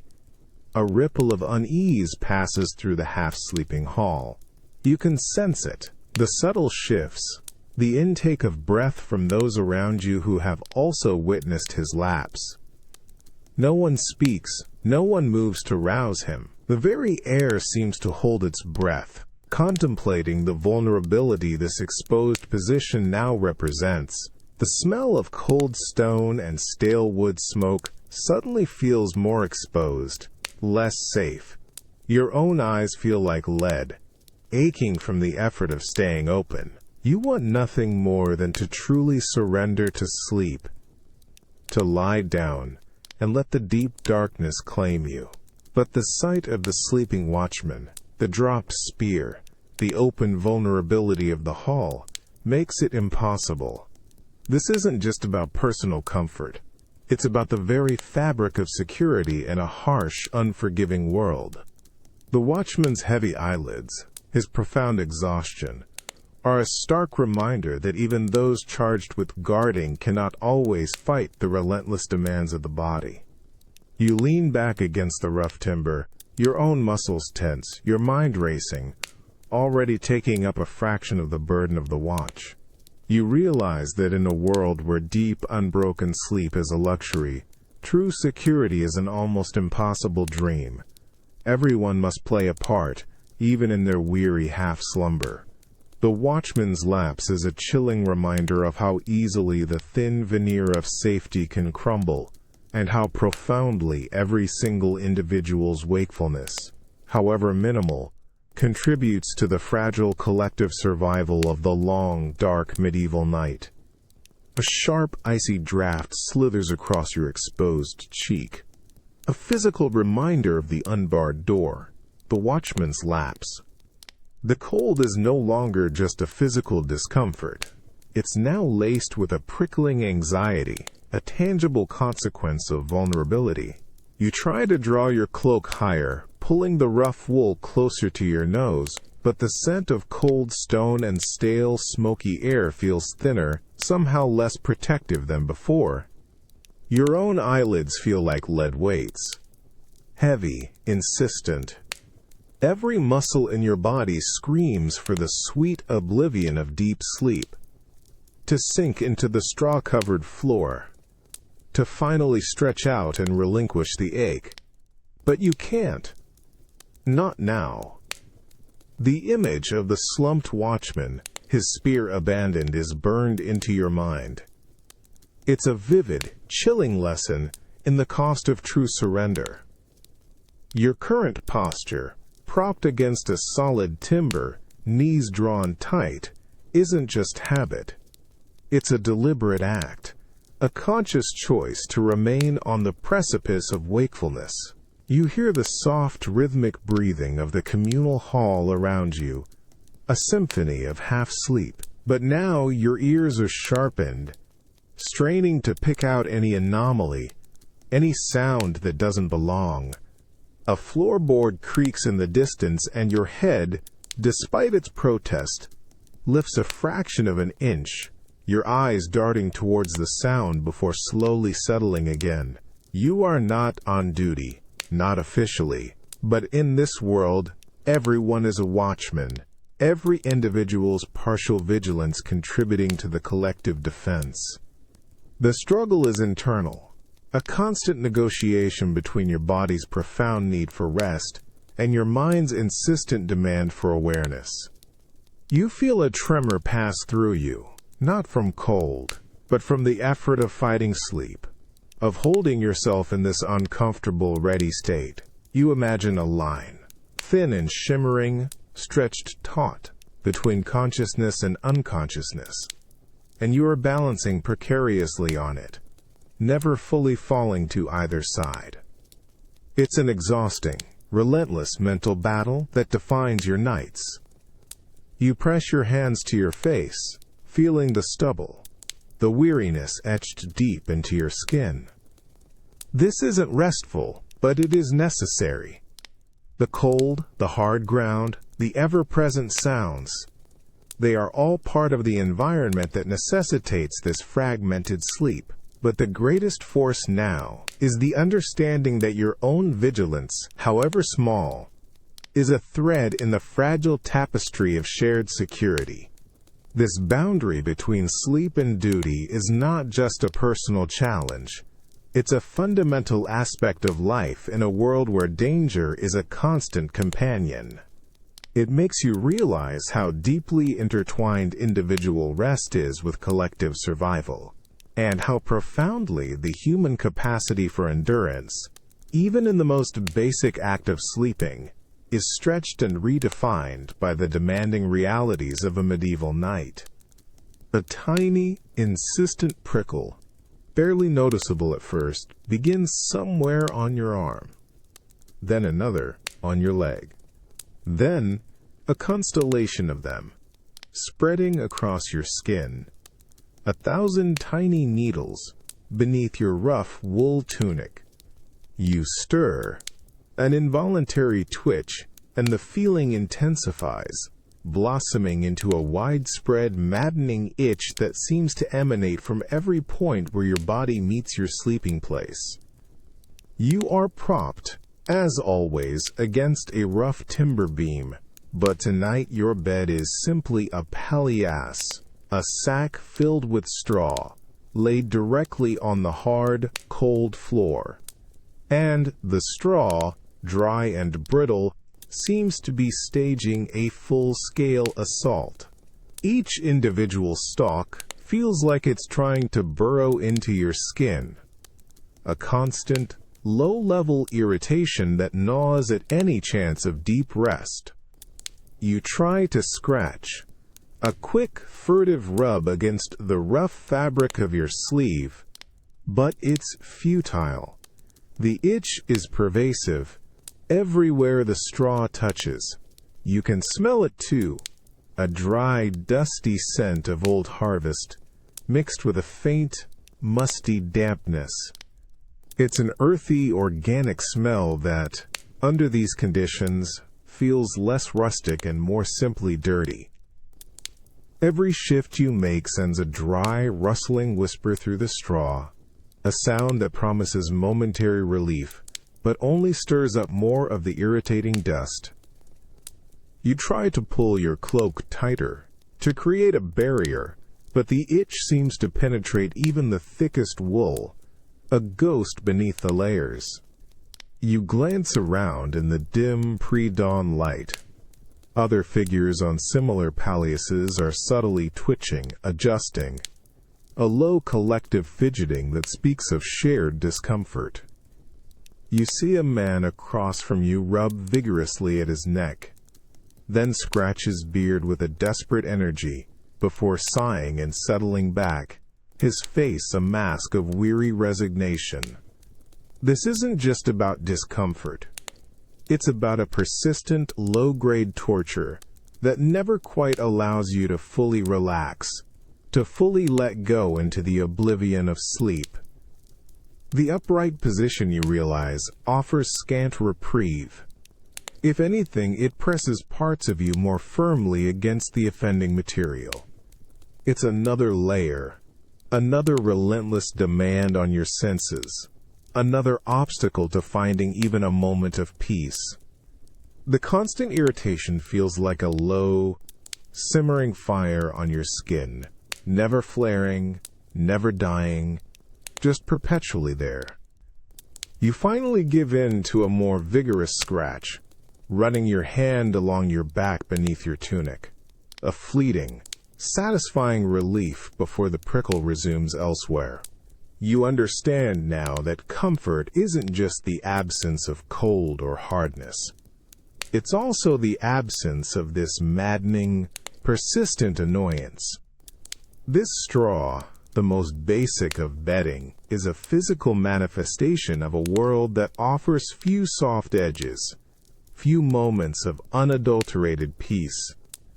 It makes you realize how much our modern world shields us from these constant, petty physical indignities, and how profound even the smallest, most constant irritation can be when it dictates the quality of your most fundamental need: rest. A faint, almost imperceptible tickle dances across your scalp, then another, a tiny, unsettling movement that pulls you abruptly from your fragile sleep. You instinctively reach up, a lightning-fast swipe of your hand, and feel nothing but the rough texture of your own hair, now tangled and smelling faintly of straw. But the sensation lingers, a phantom presence, a deep unease that something unseen is sharing your space. You are propped, as always, against a cold, hard surface, your body aching, but the primary source of discomfort now is the very material you rest upon. The straw polyos feels like a living, breathing thing, rustling with every minute shift, sending up clouds of fine, dry dust that irritate your nostrils and make your eyes water. You can almost taste the dust, a gritty film on your tongue, and the faint, earthy scent of old, decomposing straw fills your every breath. And then you hear it, a faint, almost inaudible scritch, coming from somewhere deep within the straw just beside your leg. It's a tiny sound, barely a whisper, but it speaks of unseen life, of unseen movement. Your skin crawls. You pull your knees tighter to your chest, trying to lift yourself even a fraction of an inch further from the rustling bed, from the hidden, busy world beneath you.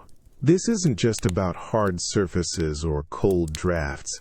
It's about the pervasive, undeniable presence of the living world that coexists intimately with humans in this era. You try to peer into the dimness, but the low light from the distant hearth barely illuminates the immediate area. You know what lives in straw: fleas, lice, spiders, perhaps even tiny field mice seeking warmth. The thought is enough to banish any hope of deep, uninterrupted rest. Every prickle on your skin, every faint rustle, is amplified into a potential infestation, a tiny, crawling threat. You try to settle, to ignore it, but the knowledge is a constant, nagging irritation at the back of your mind. You see another figure nearby, a woman, vigorously scratching her arm through her rough tunic, her movements sharp and quick. She pauses, sighs heavily, then settles back into her upright position, her face a mask of weary resignation. This shared, unseen battle against the constant assault of small creatures is a universal experience here. The upright posture, you realize, does little to deter these tiny invaders. If anything, it offers them more surface area to explore. You concede, with a deep, weary sigh, that true, peaceful slumber, free from the itch of dust and the scurry of unseen life, is a profound luxury you may never fully know in this time. This isn't just a bed of straw. It's a bustling, unseen ecosystem, a constant low-level reminder that the natural world, in all its untamed, inconvenient forms, is always, always intimately close. It forces you to understand that comfort isn't just about soft materials. It's about the absence of constant, tiny invasions, the privilege of a truly sterile, truly empty space to rest your body. A dizzying, nauseating heat washes over you, but it's not the warmth of the hearth. It's a fire burning inside you, radiating outwards, making your skin feel impossibly tight and flushed, even in the biting cold of the great hall. Your mouth is bone dry, a parched desert, and when you try to swallow, it's a painful, gritty effort. This isn't just discomfort.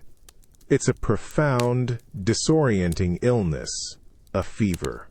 You open your eyes, but the world is a blurry, wavering canvas, swimming in sickly yellow and indistinct shadows. The familiar outlines of sleeping figures are distorted, stretching and shrinking, their faces blurring into monstrous visages, their forms shifting like specters in the smoke-filled air.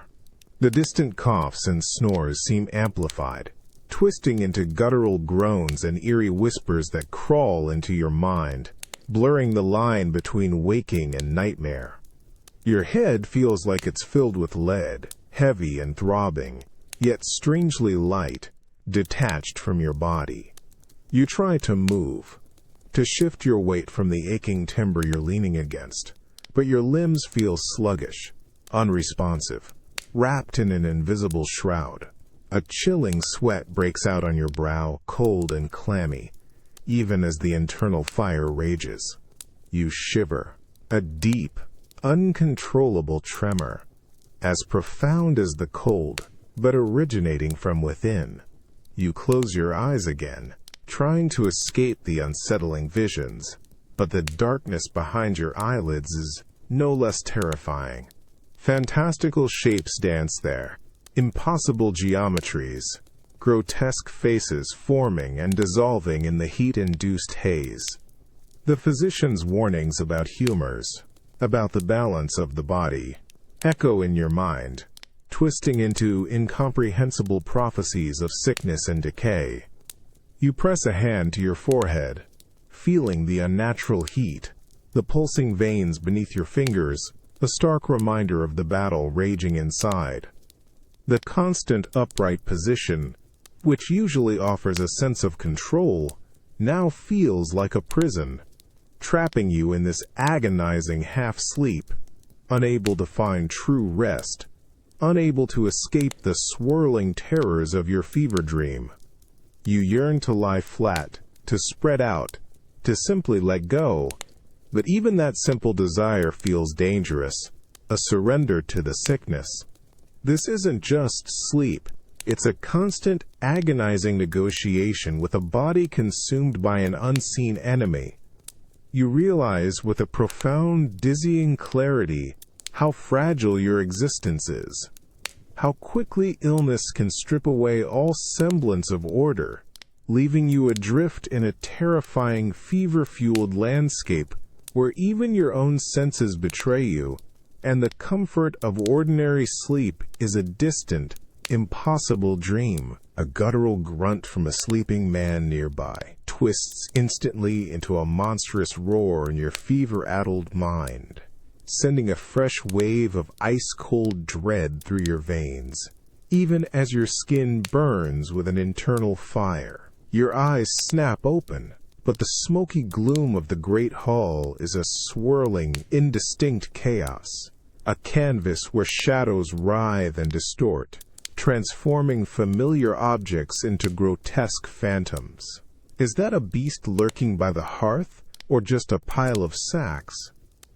The line between what's real and what's a nightmare blurs, dissolving into a terrifying, seamless reality. Your head throbs with an insistent, rhythmic pain, a drumbeat of sickness. You try to focus on the rough texture of the timber you're leaning against, to find an anchor in the solid world, but even that feels unstable, shifting and swaying. The oppressive heat of your fever makes your limbs feel heavy, useless, yet your mind races, caught in a terrifying loop of fragmented thoughts and distorted perceptions. You feel cold sweat prickling on your forehead, a stark contrast to the inferno raging beneath your skin. You hear the constant, low murmur of the hall, the sounds of restless sleepers, but they are no longer just human noises. They are whispers, accusations, the clatter of unseen chains, the mournful cries of unseen spirits. Every rustle of straw becomes the stealthy approach of something malevolent. You squeeze your eyes shut, trying to banish the terrifying visions, but the internal darkness offers no refuge. It's a kaleidoscope of terrifying, shifting faces and impossible architectures. The rigid, upright posture you've maintained for hours feels less like a choice, and more like a cruel physical restraint, keeping you trapped in this agonizing limbo between consciousness and a true, healing sleep that refuses to come. You yearn for the oblivion, the peace that deep rest might offer, but your body, ravaged by fever, denies it, holding you captive in this waking nightmare. You are utterly alone within your own skull, adrift in a sea of distorted senses, yet acutely aware of the bodies pressed around you, their familiar presence now transformed into a source of terrifying, unseen threats. This isn't just a bad night. It's a battle for your sanity, a desperate struggle to discern reality from the terrifying phantasmagoria your fever-racked mind conjures. You realize with a profound, terrifying clarity how completely illness can strip away all the familiar comfort and certainty of your world, leaving you exposed, vulnerable, and utterly alone in a blurring landscape of fear and distorted perceptions. In this medieval night, where even dreams are suspect and sleep is a constant negotiation, fever truly transforms the very act of resting into a desperate, solitary fight against the unseen demons of your own mind. Your discomfort, the throbbing pain, is a grim companion, a constant reminder of the thin, fragile boundary between the living world and the terrifying depths of a mind consumed by sickness. A high-pitched, thin whistle, like a mournful spirit, worms its way into your half-sleep, wrapping around the deeper, resonant moan of a rising wind outside. It's a sound so sharp, so insistent, that it pulls you fully awake, your teeth chattering, and an immediate, icy coldness seems to bite at the very marrow of your bones. This isn't just the ambient chill of the great hall. This is a direct assault, a fierce draft that feels like a physical hand pressing against your face and shoulders. You're slumped against a wall, but it's not solid stone. It's a rough, uneven surface of intertwined branches and mud, known as wattle and daub, a meager barrier against the brutal winter night. The whistling sound is the wind, finding countless tiny cracks and imperfections in this flimsy construction, slicing through it with an almost surgical precision. You can feel the air currents, cold and persistent, seeping through, stirring the hairs on your arm, making the rough wool of your cloak feel like a sieve. Your breath, when you try to take a deep one, is instantly stolen by the icy invasion. It leaves a burning sensation in your nostrils, a sharp, metallic taste on your tongue. You pull your cloak over your head, burying your face in its thick folds, but the wind still finds a way, a relentless phantom touch against your exposed skin. The straw beneath you rustles with every gust, a dry, whispering protest against the elemental assault. You glance around in the sparse pre-dawn light. Others near the walls are huddled even deeper into their meager coverings, their shoulders hunched, faces pinched with discomfort. One old woman, her back directly against the wattle wall, shivers so violently that her entire body trembles, a silent testament to the inadequacy of their shelter. She draws her knees even higher, trying to present the smallest possible surface area to the biting currents. The constant, high-pitched whistle is a stark reminder of the fragile boundary between you and the savage outdoors.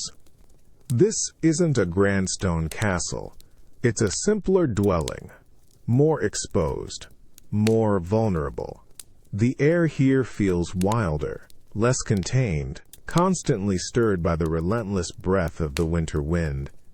Your propped-up position, which offers some defense against damp, feels utterly useless against this invisible, pervasive enemy.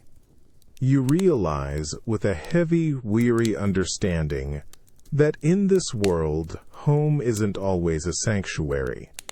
Sometimes it's just a slightly less exposed place to endure the elements, a permeable membrane between your fragile human body and the raw, untamed forces of nature. The constant whistle of wind through the wattle is a haunting lullaby, a persistent reminder of the sheer, uncompromising power of the natural world, and how profoundly it dictates every aspect of survival, including the very possibility of finding even a moment of truly peaceful, deep, unbroken sleep. A thin, icy spray of moisture, almost imperceptible, mists your face as a particularly strong gust of wind howls through the wall beside you.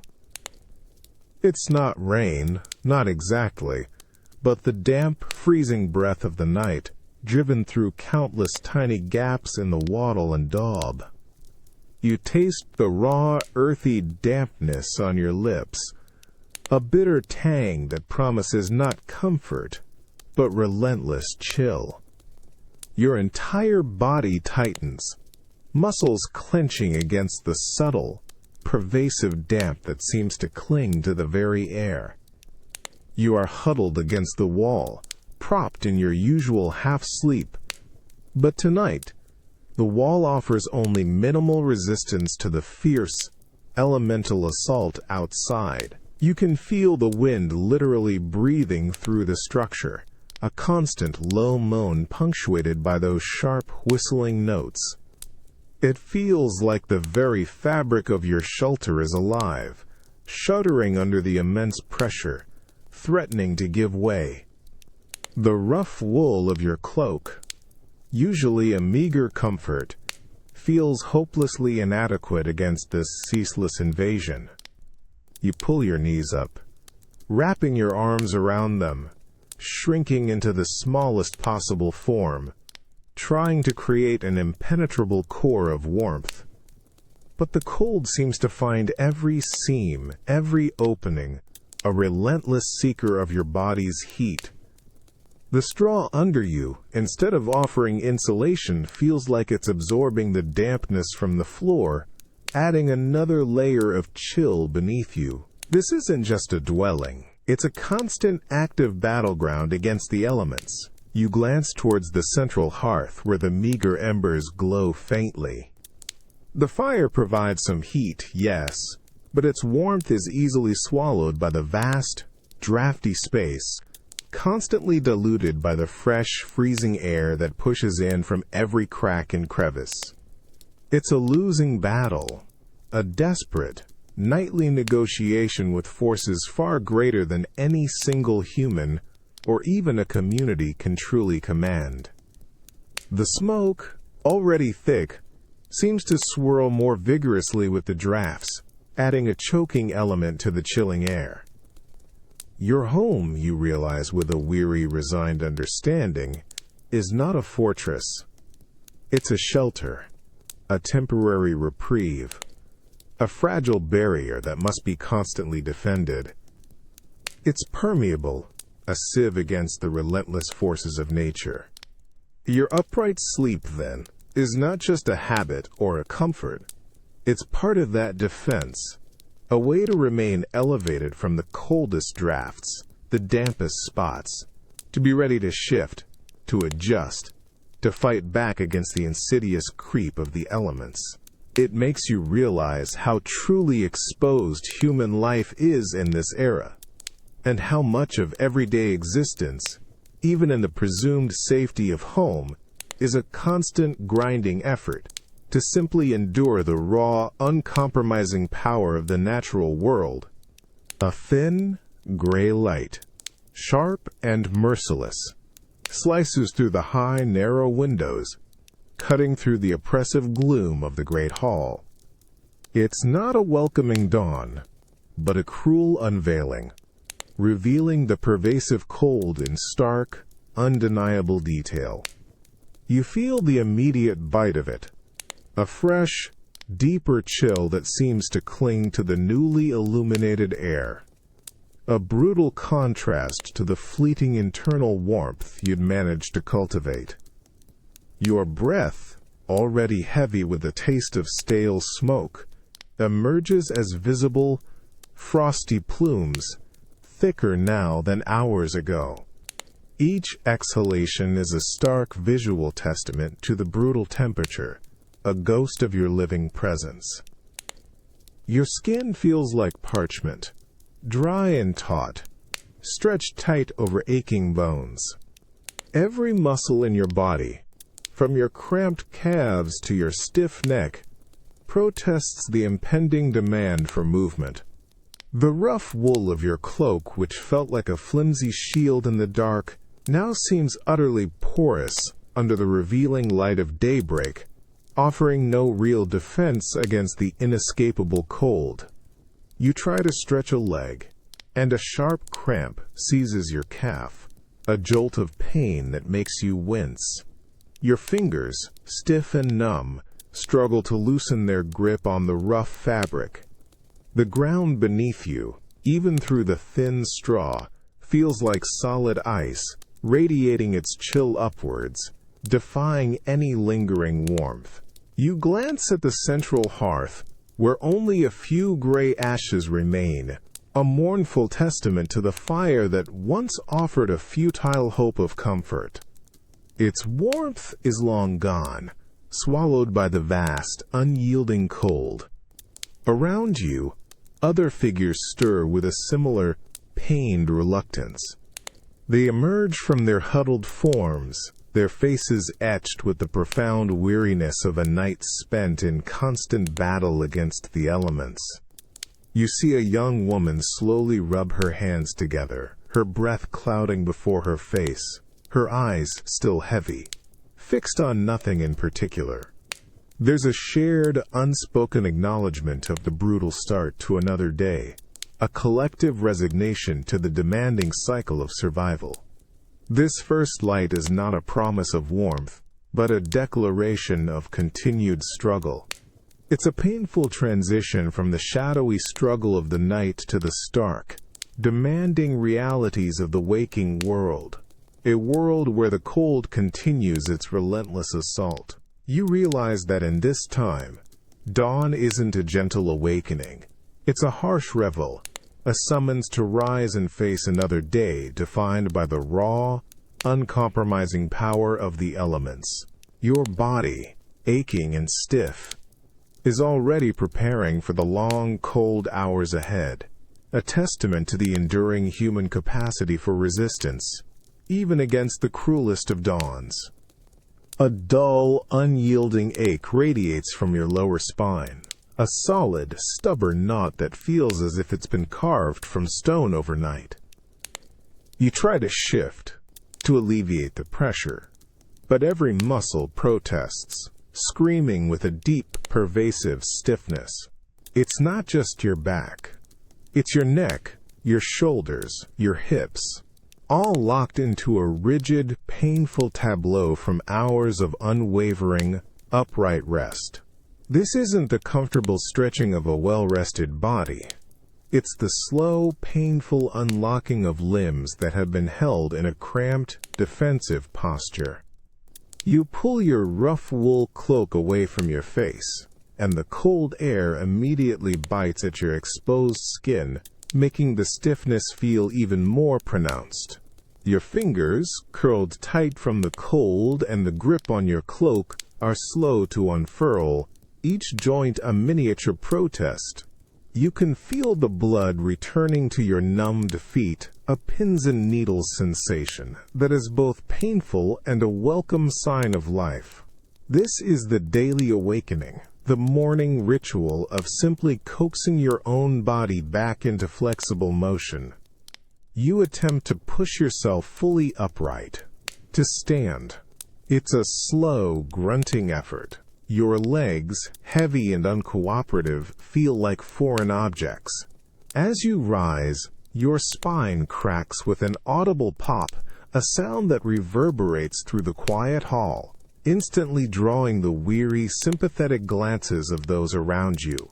Everyone shares this morning ritual of pain, this stiff, grinding transition from half-sleep to upright living. You see an old man nearby, slowly, agonizingly, straighten his back, his face a mask of quiet endurance. The faint, gray light of dawn barely illuminates the pervasive dust motes dancing in the smoky air. The cold still clings to everything, adding another layer of resistance to your stiff joints. You rub your hands together, trying to generate some friction, some warmth, some semblance of normal sensation, but the relief is fleeting, quickly swallowed by the omnipresent chill. Your body feels less like your own, and more like a heavy, reluctant machine, demanding a meticulous, painful process of re-engagement each morning. You realize with a heavy, weary understanding that this profound stiffness is the unavoidable cost of survival, the daily tribute extracted by a world that offers no soft beds, no yielding comfort, no deep, uninterrupted sleep. It forces you to understand that comfort, for medieval people, was a fluid concept, often sacrificed for practicality, for safety, for health. Your stiff, aching body isn't just a collection of muscles and bones. It's a testament to the daily endurance, the relentless physical negotiation required to simply exist, to rise, and to face another demanding day in a world that offers few physical concessions, proving that even after a night of rest, the human body remains a powerful, resilient, yet perpetually challenged vessel. A warm, complex scent, rich with spices and something faintly floral, drifts through the air, completely unlike the stale smoke and damp wool you've grown accustomed to. It's a comforting, almost luxurious aroma, clinging to the heavy tapestries that line the walls, a stark contrast to the biting chill of the outside world. Yet, despite this opulent warmth, a subtle tension prickles the back of your neck. You're standing in the Duke's bedchamber, and he's holding court from his bed. The bed itself is a grand, carved wooden edifice, easily twice the size of anything you've ever seen, draped with heavy embroidered curtains pulled back to reveal the occupant. The Duke is propped high against a veritable mountain of plump, soft pillows, their fine linen crisp and white. He's not sprawling, he's almost sitting, a thick, fur-lined robe thrown over his shoulders, his expression alert, his gaze sharp as it sweeps over the small group of petitioners and courtiers assembled before him. You feel a profound sense of awkwardness, a strange intimacy that feels out of place. This is the Duke, a man of immense power, receiving counsel, making decisions, all from what feels like the most personal of spaces. His posture, though relaxed against the pillows, still conveys an undeniable authority. His hands, adorned with rings, gesture subtly as he listens, his brow furrowing, then smoothing. He's comfortable, yet perfectly in command, seamlessly blending the private act of waking with the public demands of his office. Around you, others shift their weight, their boots scuffing softly on the rushes covering the floor. A scribe kneels by a small table, quill poised, ready to record the Duke's quiet pronouncements. Servants move with practiced discretion, adding a log to the roaring hearth, refilling a goblet. The air, though warm, feels heavy with expectation, with the silent prayers and petitions of those waiting their turn. You watch the Duke's eyes, noting the subtle flick as he dismisses one petitioner with a slight nod, then beckons another forward with a languid sweep of his hand. The stark contrast is undeniable. Here a man of power sleeps, or rather rests, in a posture of watchful readiness, surrounded by comfort, yet still attuned to the demands of his world. His upright position, bolstered by luxury, seems not a necessity of survival, but a demonstration of control, a dignified way to transition from the private hours of night to the public responsibilities of day.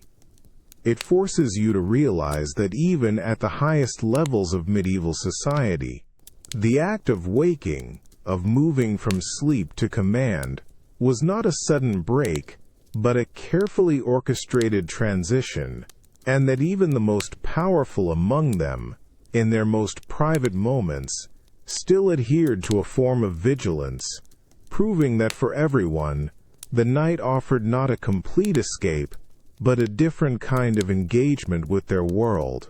The rich, earthy scent of fresh rushes on the floor, mingled with the faint, sweet perfume of incense burning in a silver censer, fills your nostrils.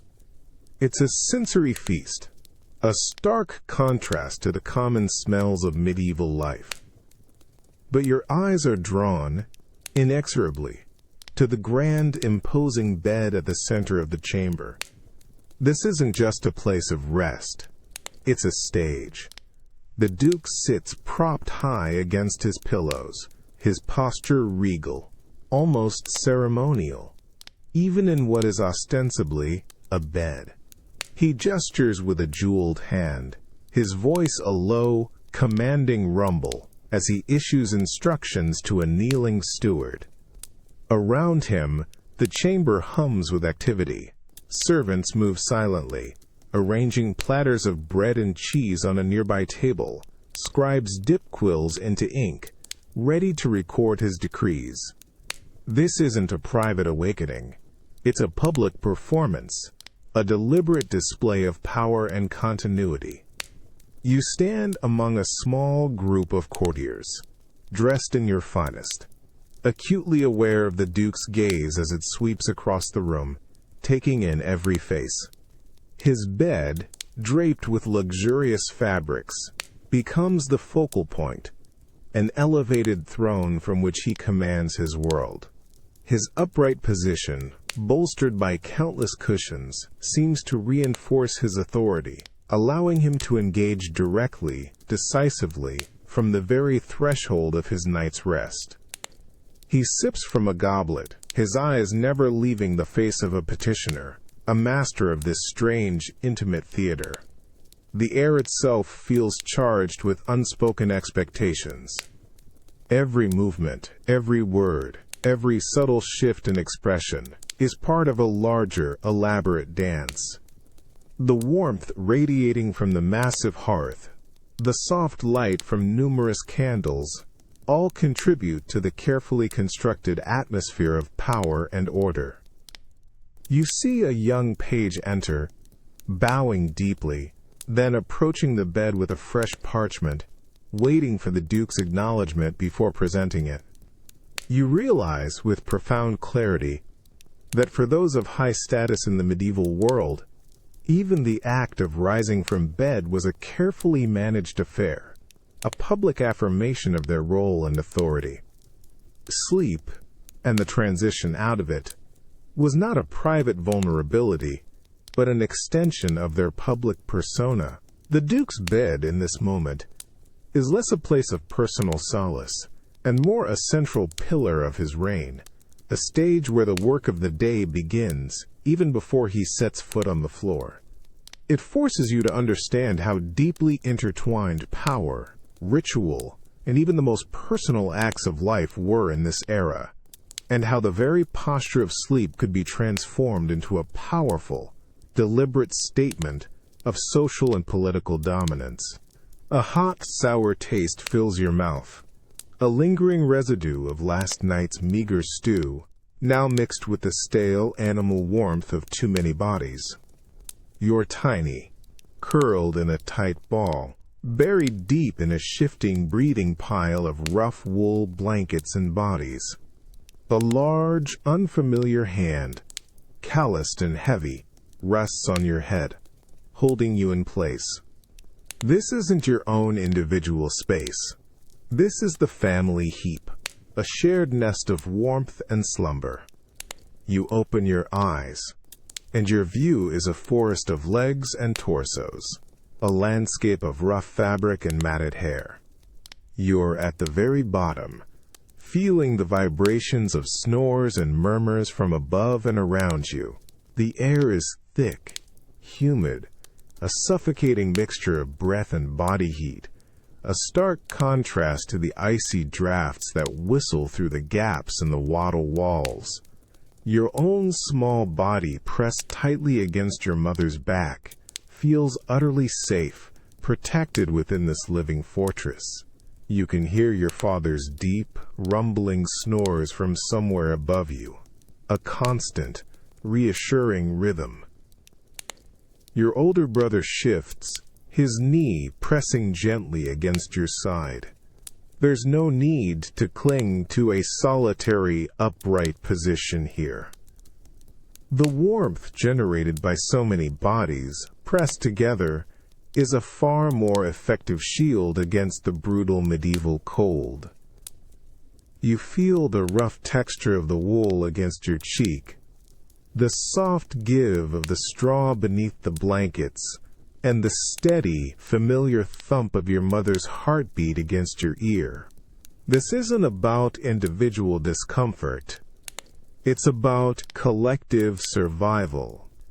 Every gasp, every rustle, every small cough from someone in the heap is part of a shared experience, a constant, low-level hum of life. You feel a gentle hand reach down, pulling a loose corner of blanket tighter over your exposed shoulder, a silent act of care in the enveloping darkness. You are not alone, never truly alone, in this sprawling, breathing bed. Your sleep, though still broken by the cold and the constant noise, is deeper here, more secure. The sheer physical presence of so many bodies is a powerful deterrent against the unseen fears of the night, against the loneliness of the dark. You are simply a small part of a larger, living organism, absorbing its heat, its rhythms, its collective sense of vulnerable peace. You realize, with the simple clarity of a child, that in a world so harsh, warmth and safety are found not in isolation, but in the close, undeniable embrace of others. This heap isn't just a bed. It's a profound, visceral lesson in community, a testament to how human beings, especially the youngest among them, find their most basic comfort and security in the constant, shared presence of their family, even in the depths of a medieval night. A soft, insistent pressure, not from a hard surface, but from a solid, living warmth, cradles your small back. It's the familiar contour of your father's side, a sturdy, immovable presence in the shifting darkness. You've woken, but it's not with a jolt or a sudden chill. It's a slow, gentle rise from slumber, your body already accustomed to this particular curled shape. You are a small, perfectly fitted piece in the larger puzzle of the family's sleeping heap. You don't remember a time when sleep meant lying fully stretched out, alone on a soft bed. For you, sleep has always been this: a constant, intimate contact with other bodies, a shared warmth that fights the biting medieval cold. You learn the precise curve of your mother's hip, the solid warmth of your sibling's leg pressed against yours.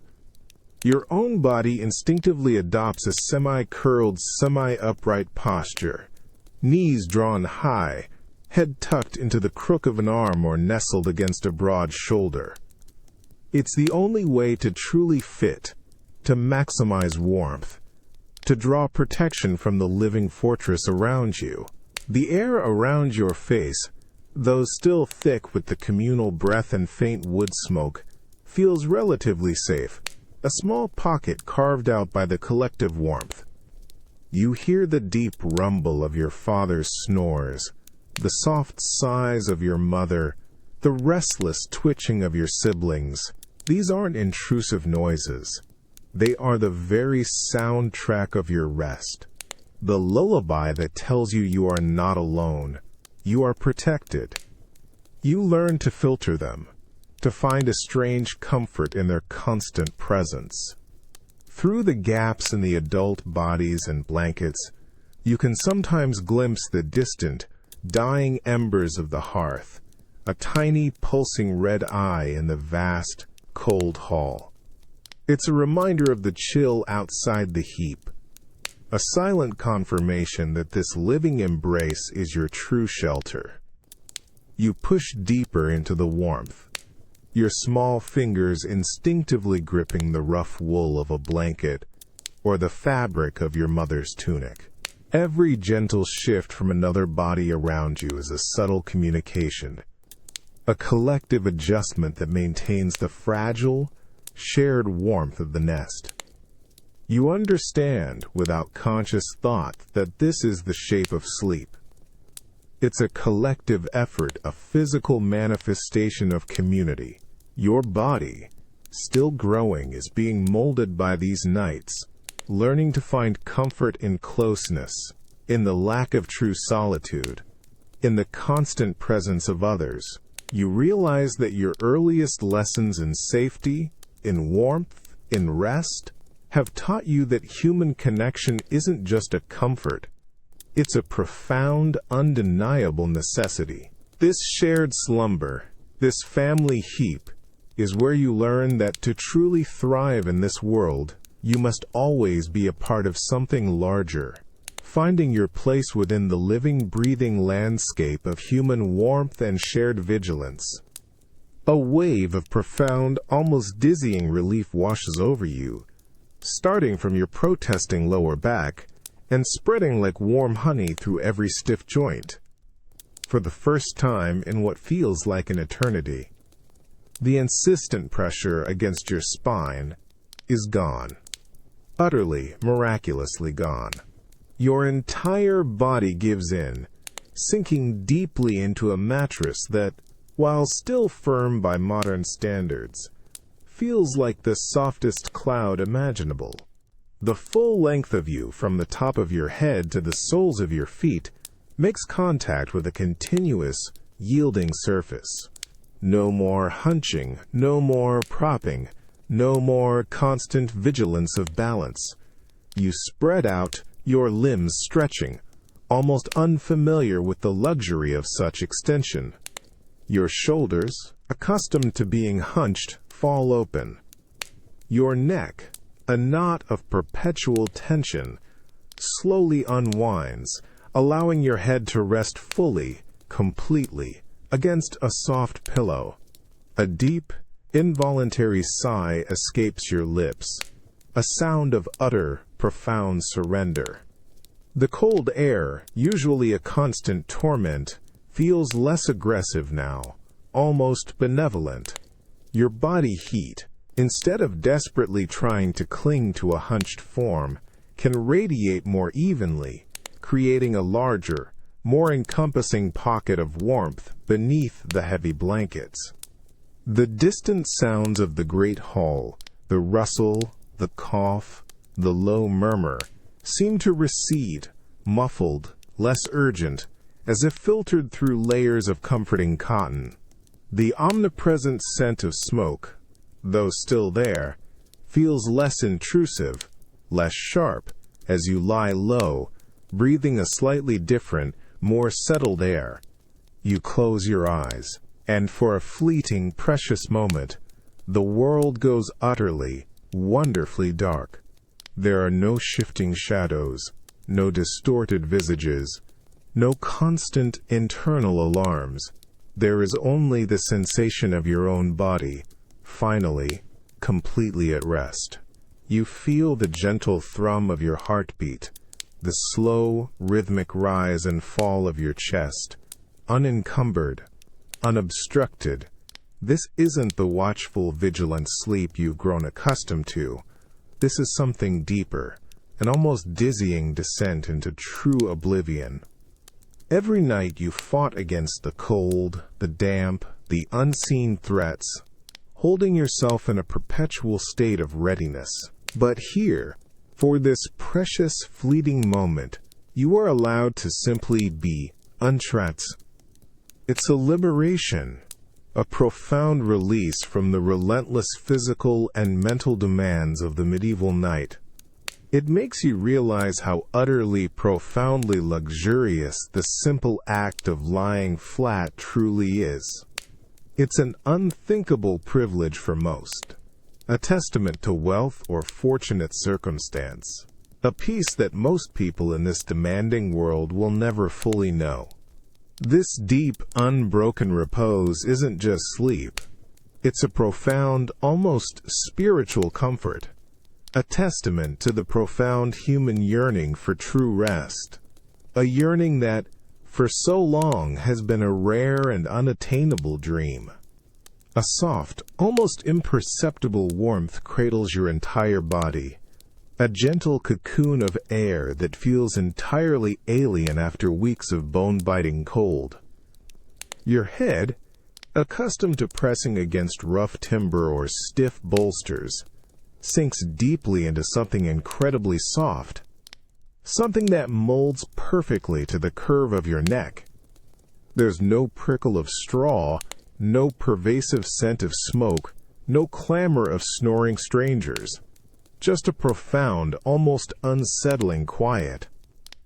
You stretch, fully, completely, without obstruction. Your legs extend to their full length, your arms reach wide, and your spine, which has screamed in protest for so long, finally, gloriously, uncoils. The sensation of lying truly flat, of having every inch of your back supported by a continuous, yielding surface, is a luxury so immense it feels almost sacrilegious. Your muscles, once rigid with tension, now begin to slowly, gratefully relax. each fiber unwinding in the blissful absence of discomfort. You draw a deep breath, and the air is clean, scentless, light. No acrid smoke, no stale body odor, no damp earth. It fills your lungs effortlessly, a pure, unresisted pleasure. The faint, distant hum of modern life, so subtle it's almost part of the silence, is a testament to the quiet, insulated world you now inhabit. You close your eyes, and the darkness is absolute, but without menace. It's an empty canvas, ready for the deep, restorative oblivion of true sleep. The memory of the great hall, of the communal heap, of the biting cold and the constant vigilance feels distant now, like a half-forgotten dream. Your body, with its incredible capacity for adaptation, has already begun to shed the ingrained habits of medieval survival. The urge to stay propped, to keep one eye open, has faded, replaced by an overwhelming, almost primal desire to simply sink deeper, to truly let go. You realize how quickly comfort can erase the memory of hardship, how swiftly the body forgets the extraordinary demands once placed upon it. You burrow deeper into the softness, pulling the smooth, light blanket higher. This easy, unquestioning surrender to deep sleep, this profound sense of security and solitude, is not just a physical state. It's a luxury of time, of progress. It makes you wonder how quickly we, as humans, adapt to comfort, so completely that the arduous, vigilant, upright sleep of our ancestors becomes not just a historical curiosity, but an almost unimaginable hardship. We forget, so easily, how we once slept, how much effort it took, and in doing so, we sometimes forget the sheer, quiet miracle of the deep, untroubled rest we now take for granted.